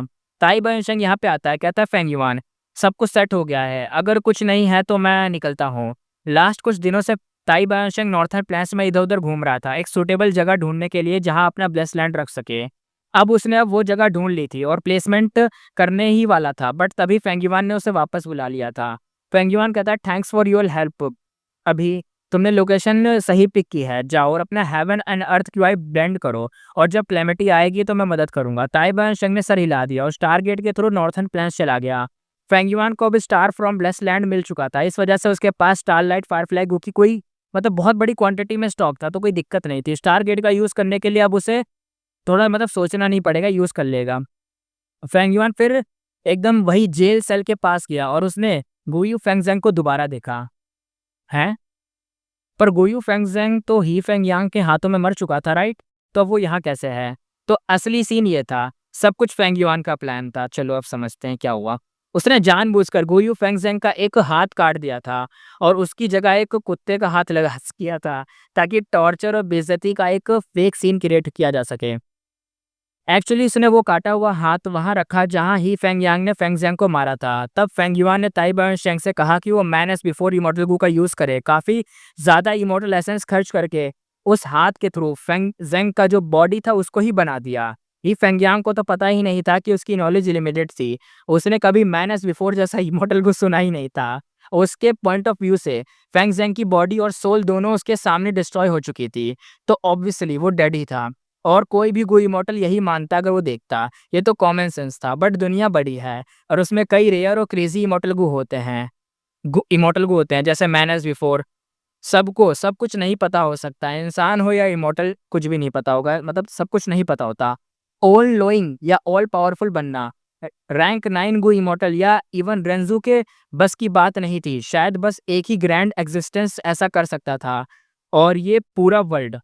फेंग युआन ने एक इन्फॉर्मेशन पाथ गुवॉम फेंगज़ेंग की तरह फेंका और एक मोकिंग एक्सप्रेशन के साथ बोलता है, फेंग युआन अच्छे से देख ले, ये तेरा इमॉर्टल का इंसेक्ट है जिसे तू इतना वर्शिप करता था, और खुद काइंड मास्टर भी, जिसको तू काइंड मास्टर बोलता था इतना, अगर मैं नहीं होता तो तू कब का मर चुका होता। फेंगज़ेंग चिल्लाता है, इम्पॉसिबल, मैं नहीं नहीं नहीं, ये तेरी झूठी बातें, मैं मानूंगा ही नहीं इनको। पर उसके हाथ में वो गुवॉम था और उसे टाइटली उसने पकड़ा हुआ था, यानी वो समझ रहा था कि ये क्या सीन है। इस गूवॉर्म के अंदर ही फेंग यांग का फेंग ज़ेंग को मारना और लॉर्ड स्काईक्रेन के सोल के साथ की कन्वर्सेशन दोनों रिकॉर्ड थे। फेंग ज़ेंग ने जैसे ही देखा, उसने इन्फॉर्मेशन पाथ गूवॉर्म को गुस्से से तोड़ दिया। वो पूरे रेज में चला गया। उसने अपना सर उठाया और जोर से चिल्लाया। उसका चेहरा बिल्कुल एकदम ट्विस्टेड हो गया। वो फेंग युआन की तरफ उंगली करते हुए चिल्लाया। फेंग ज़ेंग कहता है, इम्पॉसिबल है, ये सब झूठ है, तूने बताया है कि ये सब है। मैं बिलीव नहीं करूंगा जो तूने बताया, कभी नहीं। तू मुझे फूल बना रहा है, जब तक मैं खुद ना देखूं, खुद ना सुनूं, मेरे मास्टर का रिप्लाई ना मिल जाए, मैं कुछ नहीं मानूंगा। फेंग युआन कहता है, तू सब कुछ विटनेस करेगा, लेकिन अभी वो वक्त नहीं आया है, तो खुद देखेगा। फेंग युआन ने टर्न लेके रूम से बाहर निकल गया। उसने सेल को बंद करा और रूम कंप्लीटली एकदम डार्कनेस में चला गया। अंदर फेंग ज़ेंग बस चिल्ला रहा था। वो छोटे से रूम में इधर-उधर दौड़ रहा था, वॉल्स पे एकदम पंच किक मार रहा था, अपना पूरा फ्रस्ट्रेशन एकदम निकाल रहा था। फेंग ज़ेंग के मैटर को सेटल करने के बाद फेंग युआन ने रिफाइनमेंट पाथ कन्वेंशन में स्मूथ प्रोग्रेस किया। कोई दिक्कत नहीं थी, पहले ही कुछ ट्रूली स्किल्ड गू रिफाइनमेंट एक्सपर्ट को एलिमिनेट कर चुका था। इस वजह से बाद के राउंड्स काफ़ी ईजी हो गए। फाइनली फेंग जिंग हुआंग ने 6th प्लेस लिया और फेंग युआन फाइनल्स तक पहुंचा। उसका सामना हुआ इस कंपटीशन के सबसे स्ट्रॉन्ग कंपटीटर से, जिसका नाम था यू मू चुन। इस बैटल में फेंग युआन पूरी तरह हार गया, इवन दो टास्क वही था जो उसे प्रीवियस लाइफ में फेस किया था। उसके पास एक ह्यूज एडवांटेज था कि वो उसे पहले के नॉलेज का यूज़ कर सके, लेकिन अपोनेंट यू मू चुन एक रियल रिफाइनमेंट पाथ का क्वासी ग्रेड ग्रैंड मास्टर था। ये लेवल ही अलग लीग का था, यानी एकदम भाई एकदम कुछ खतरनाक ही ये चीज़। ये जो लेवल है ना, क्वासी ग्रेड ग्रैंड मास्टर, बहुत ज़्यादा है। ग्रैंड मास्टर से एक लेवल ऊपर होना क्वासी ग्रेड ग्रैंड मास्टर होता है। Even though Feng Jing Huang के पास ड्रीम विंग्स इमॉर्टल गो था, फिर भी उसके लिए स्टार स्टेज तक पहुंचना आसानी पॉसिबल नहीं था, बहुत मुश्किल था उसके लिए। जैसे किसी भी पाथ का अटेनमेंट लेवल हायर हो जाता है, उसको इम्प्रूव करना उतना ही टफ हो जाता है। हिस्ट्री में सिर्फ 3 ओल्ड्स ऑफ रिफाइनमेंट पाथ ही थे, हाईएस्ट पॉइंट तक पहुंच सके थे। अभी के टाइम में नॉर्थर्न प्लेन्स में सिर्फ 4 लोग पब्लिकली नोन थे जो हाईएस्ट पे थे, जो ये था यू मू चुन के बराबर थे, और या तो सिर्फ उससे भी ऊपर थे। ऐसे सिर्फ 4 ही लोग थे जो पब्लिकली लोग जानते हैं। फेंग युआन को क्लियर पता था कि चाहे उसके पास एक तरीके से एडवांस नॉलेज हो, इतना एडवांटेज हो, वो यू मू चुन को हरा नहीं सकता, उसके लेवल में एकदम मेजर गैप है बहुत बड़ा। बाय द वे यू मू चुन ने भी लगभग सेम आउटफिट पहना था जैसे फेंग युआन का था, पूरा ब्लैक रॉक पूरी बॉडी को कवर करता हुआ और एक मार्क्स फेस पे। फेंग युआन की पिछली लाइफ में यू मू चुन ने फर्स्ट प्लेस लिया था, कोई सरप्राइज नहीं था, उसकी एबिलिटी ही ट्रूली स्कैरी थी। फेंग युआन ने फाइनल बैटल का बिना कोई मतलब कुछ करे बहुत लोग एकदम अनहैप्पी हुए, उस पे ब्लेम डाला क्योंकि रिफाइनमेंट पाथ अटेम्प्ट लो को जज करना मुश्किल होता है। चाहे यू मुचुंग एकदम स्ट्रांग था, लेकिन पेंगुइन भी टॉप एक तरीके से कैंडिडेट था, वो उसे भी माना जाता था। बैटल के बिना ही एक तरीके से पीछे हट जाना, जो लोग फाइनल राउंड का वेट कर रहे थे वो सब एक तरीके से डिसअपॉइंट हो गए। अच्छा तो फेंगयुआन ने लास्ट में बैटल नहीं करी, डायरेक्ट ही पीछे हट गया और हार गया, क्या मैं नहीं लड़ना मुझे, तो एक तरीके से वही जीत गया अपने आप ही।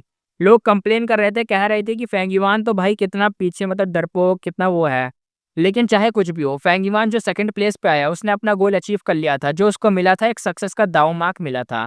उसके बाद इमोर्टल क्रेन सेक्टर ने बाकी 9 ग्रेट एशियन सेक्टर के साथ रिप्रेजेंटेटिव फेंगयुआन के पास आए, उसका दाव मार्क खरीदने के ट्राई में आए कि खरीद मतलब दे दो दाव मार्क, लेकिन ये सक्सेस का दाव मार्क था, ना ट्रेड हो सकता था ना गिफ्ट दिया जा सकता था। हेवनली कोर्ट ने पहले भी बहुत बार ट्राई किया था लेकिन कभी सक्सीड ही नहीं हुए थे, तो नेचुरली ये 10 एशियन सेक्ट को भी छीन नहीं सकते थे, वो लोग सिर्फ डील करने के लिए ट्राई कर सकते थे।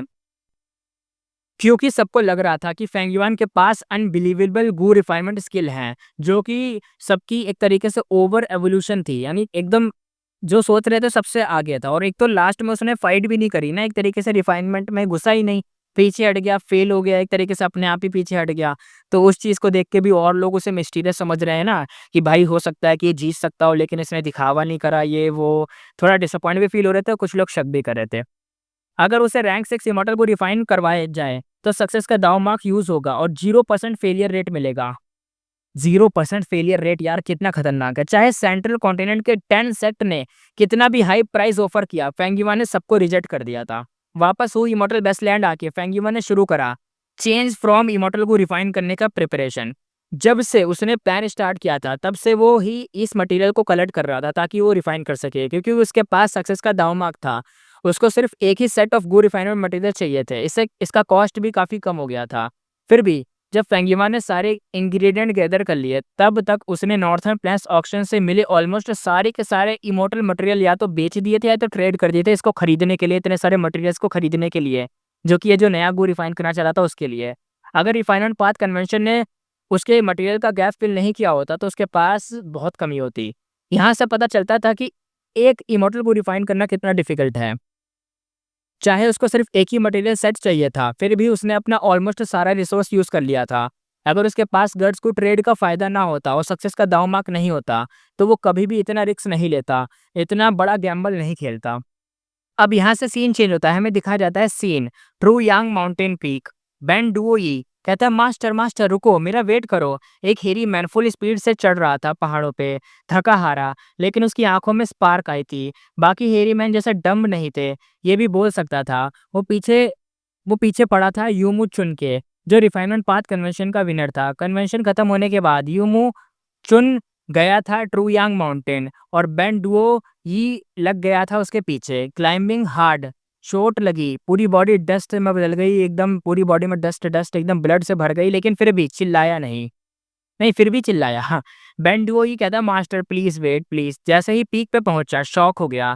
बेन डुओ कंफ्यूज होते हुए कहता मास्टर अभी यहीं थे, अब नीचे कैसे, ये कौन सा गू यूज करा। पैनिक में नीचे भागा लेकिन स्लिप हो गया और एकदम रोल करते हुए नीचे एकदम भाई बॉडी के में फ्रैक्चर एक केस होता है ना, फ्रैक्चर्स आ जाते हैं, टूट टाट जाता है एकदम भाई, नीचे गिरा। बैंड वही रोते हुए कहता है अगर इस बार मिस कर दिया तो फिर कभी नहीं मिलेंगे मास्टर। गिर के बैठा रो रहा था, तब उसके सामने पैर दिखते हैं, वो ऊपर देखता है और कहता है मास्टर वापस आ चुके हैं।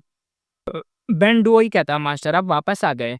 यू मुचुन सीरियस टोन में कहता है बेंडुई साल पहले सिर्फ कुछ पॉइंटर्स दिए थे, हम मास्टर डिसिपल नहीं है, मैंने तो सिर्फ कुछ चीज़ें बताई थी। बेंडुई रो का एकदम चिपक गया, चाहे आप एक्सेप्ट करो या ना करो लेकिन आपने मेरी लाइफ चेंज की है, मेरे असली मास्टर आप हो। यू मुचुन सॉफ्टली उसका हेड रब करते हुए कहता है मैंने तुझे इसलिए हेल्प किया क्योंकि तू स्मार्ट है, लेकिन मेरे साथ जुड़ना खतरनाक है। किसी को मत बताना कि मैंने तुझे कुछ सिखाया है, वरना तू तो गया, मौत पक्की है तेरी।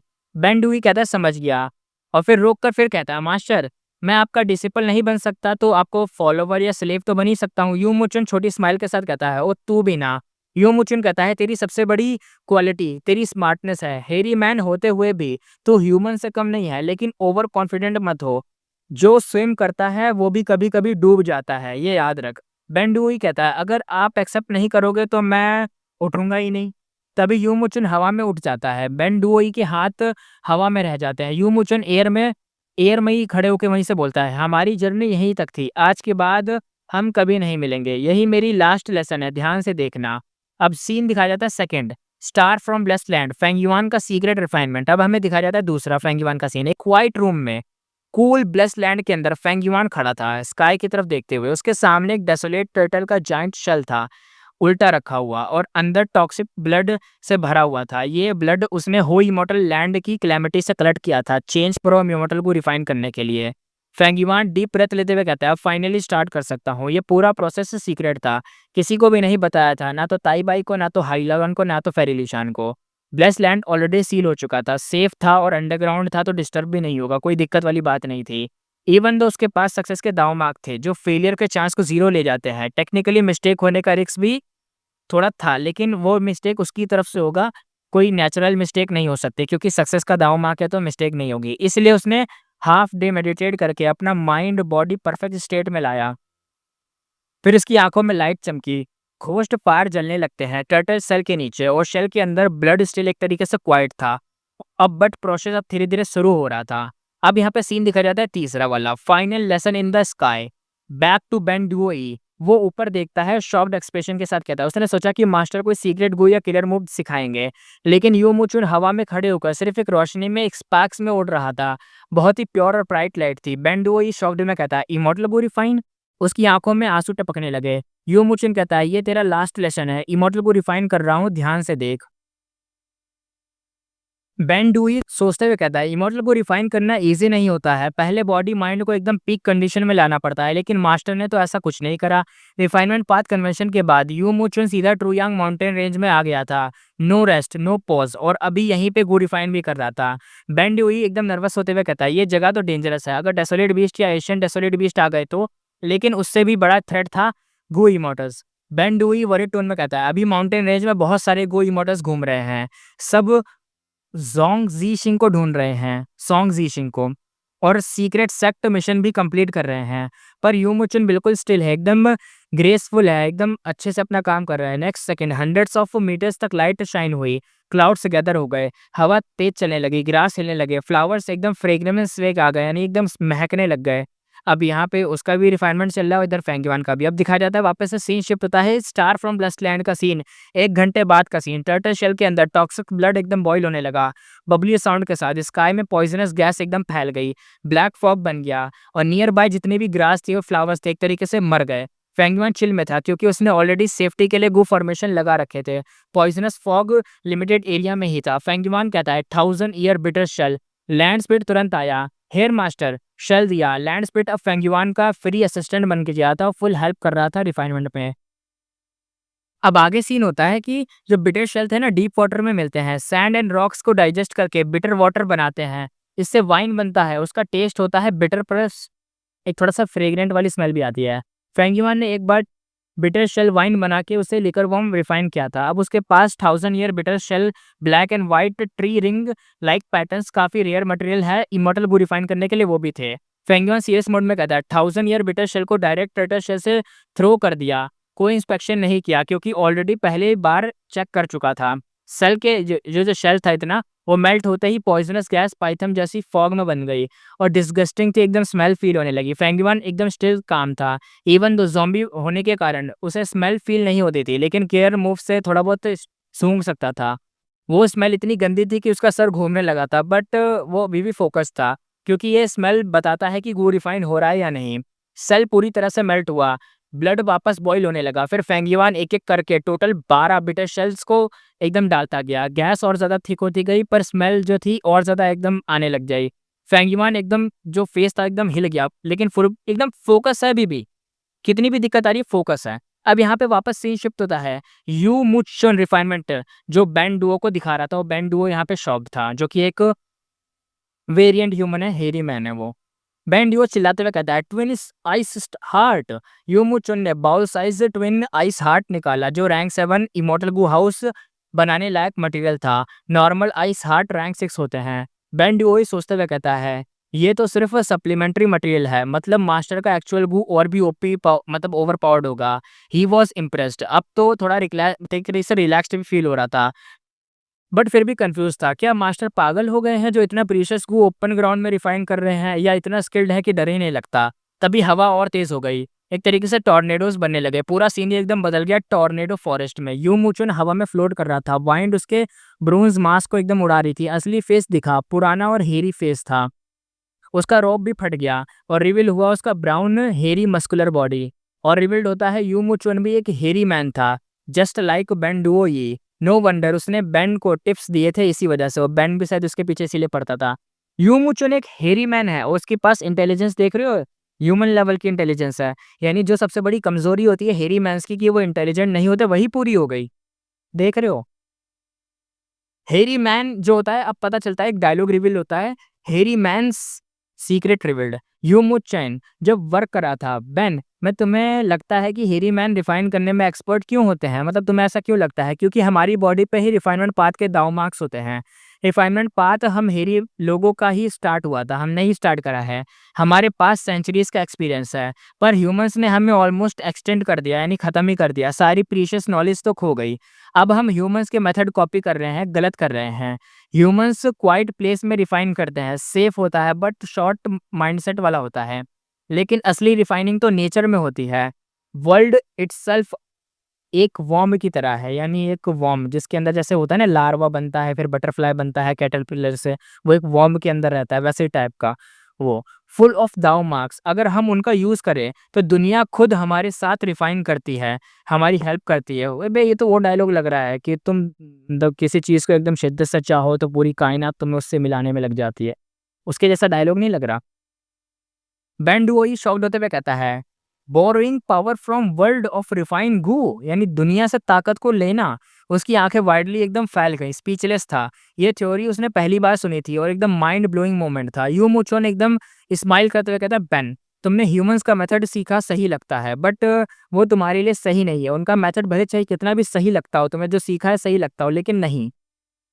अगर तुम्हें ट्रूली ग्रेट ग्रैंड मास्टर बनना है तो अपनी रूट्स में लौटना होगा और यूज करना होगा हेरी मैंस का रिफाइनिंग मेथड।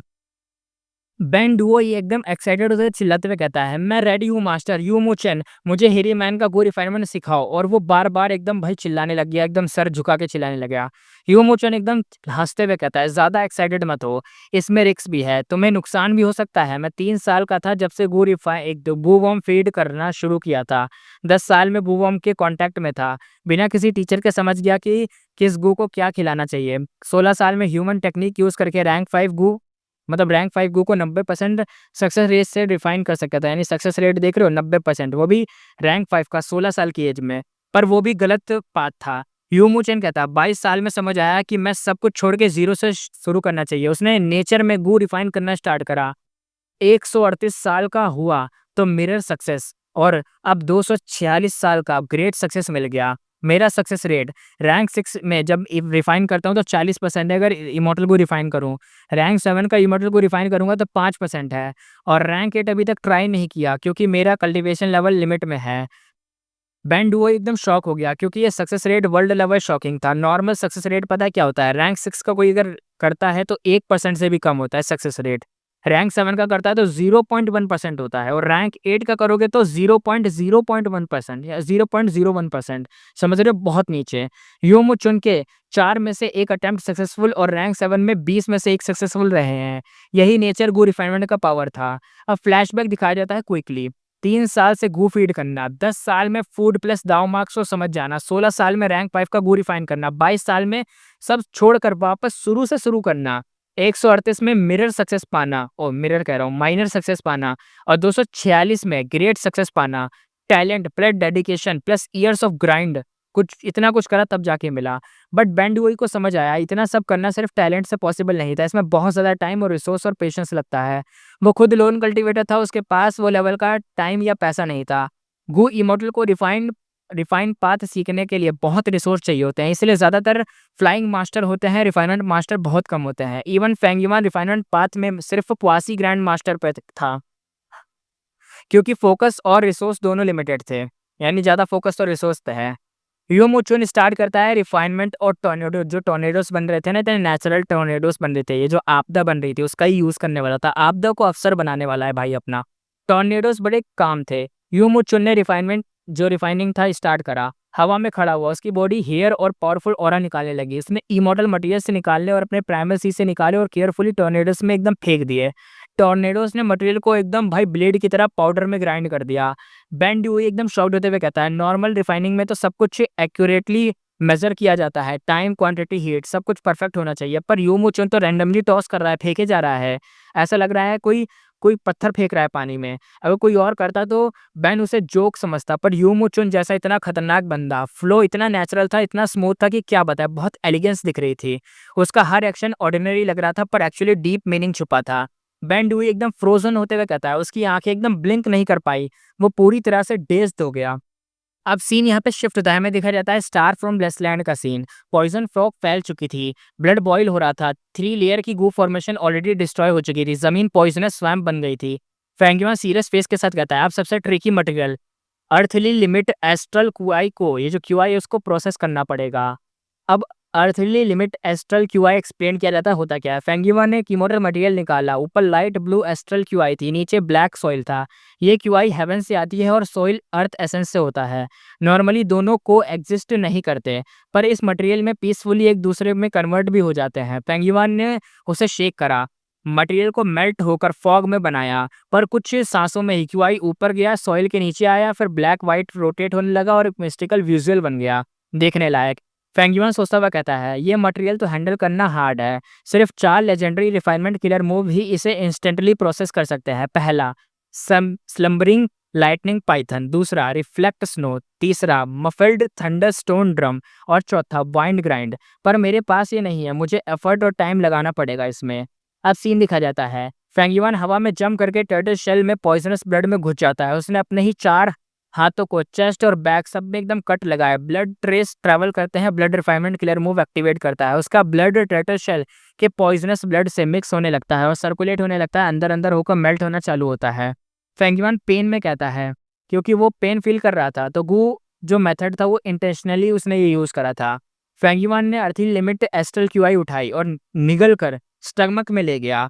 उसकी ओरिजिनल ब्लड पाथ टेक्निक थी फ्लैश बॉडी ब्लड रिफाइनमेंट। अच्छा, तो ब्लड सी इंसेक्टर की जो कोई टेक्निक है उसको यूज़ कर रहा है, ये ब्लड सी इनहेरिटेंस का है कुछ, जो उसकी शायद पास्ट लाइफ की है।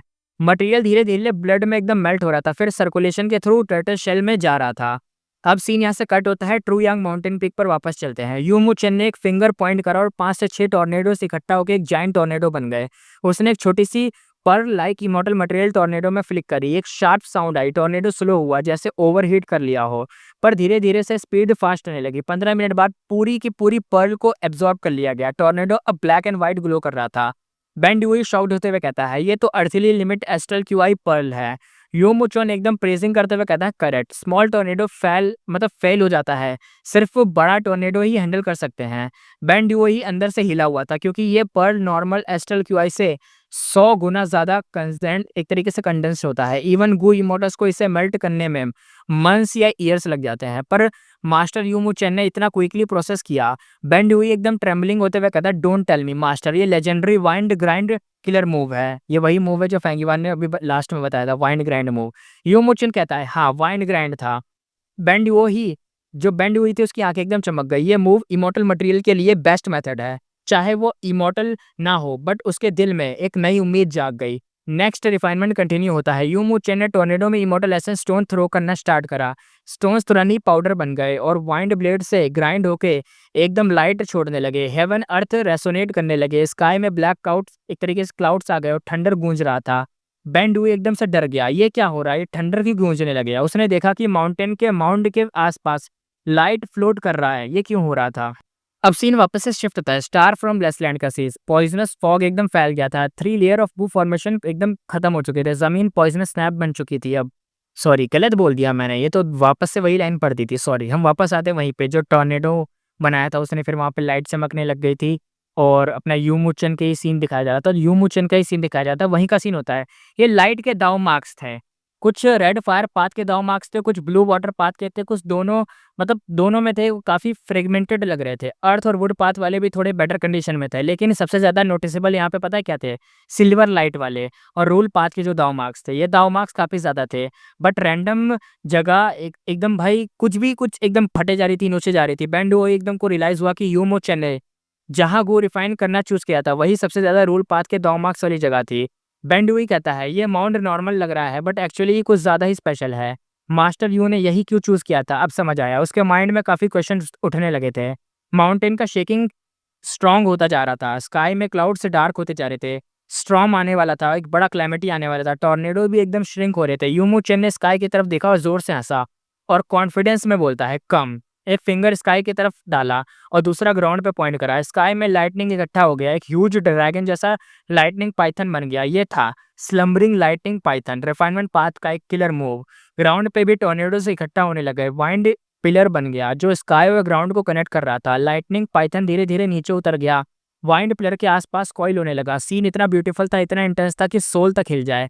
हेवन और अर्थ का क्यूआई एकदम से एक्सप्लोड करा। बेंड हुई एक हैवी डेंजर को फील करा उसने। बेंड हुई कहता है मास्टर यू ये क्या हो रहा है, ये गु इमोर्टल की ट्रबुलेशन जैसा लग रहा है। यू मुचेन कहता है हाँ सही गैस करा, थोड़ा सा प्रॉब्लम है बस। बेंड हुई कहता है क्या थोड़ा सा। अब लोकेशन दिखाई जाती है स्टार फ्रॉम वेस्टलैंड का सीन। फेंगवान का पूरा बॉडी एकदम घाव से भर चुका था, एकदम घाव ही घाव थे। फेस एकदम पेन से एकदम पेस्टेड था। उसकी 8 मॉन्स्टरस आर्म पॉइजनस ब्लड में एकदम डले हुए थे। 3 दिनों 3 रात के बाद उसने फाइनली अर्थली लिमिट एस्टल क्यूआई को प्रोसेस करके पॉइजनस ब्लड में फ्यूज कर दिया। पॉइजनस ब्लड जो पहले पॉट में फुल था अब हाफ से भी कम रह गया था। फेंगवान कहता है लैंड स्पिरिट अब कैप्टिविस को लेके आ। स्टार फ्रॉम लैंड स्पिरिट ने लिविंग बींग्स जैसे हॉर्सेस बुल्स डॉग्स बोर सब इन सबको लाया और पॉइजनस ब्लड में डाल दिया। चिल्लाने की आवाज़ आई, रोने की आवाज़ आई, एटमॉस्फेयर फुल खतरनाक हो गया। सब स्ट्रगल कर रहे थे लेकिन थिक पॉइजनस ब्लड में जल्दी ही एक तरीके से मिलने लग गए। ब्लड फ्लैश बोन्स सब एक तरीके से डिसॉल्व होने लगे। पॉइजनस ब्लड का लेवल धीरे धीरे राइज होने लग गया। फेंगुआन कहता है नहीं नहीं अभी भी काफ़ी नहीं है और डालो। लैंड स्पिरिट ने और वेरिएंट ह्यूमन भी डालने स्टार्ट करे। Hairy man, rock man, snow man, ink man, feather man और मरमन मैन एक्सेट्रा। स्टिल फेंगुआ सेटिस्फाई नहीं था, उसने टाइम चेक किया और चिल्लाया मोर मोर सब डाल दो जो है। अब स्पेशली यानी एक तरीके से प्रिपेयर्ड ह्यूमन कैप्टिविस्ट भी पॉट में डाले गए। वो सब चिल्ला रहे थे बचाओ बचा लो। दूसरा कहता है इतना दर्द हो रहा है। तीसरा कहता है बहुत बहुत ज़्यादा बहुत, मैं तुम्हें भूत बन के बदला लूंगा। ऐसे ऐसे चिल्ला रहे थे।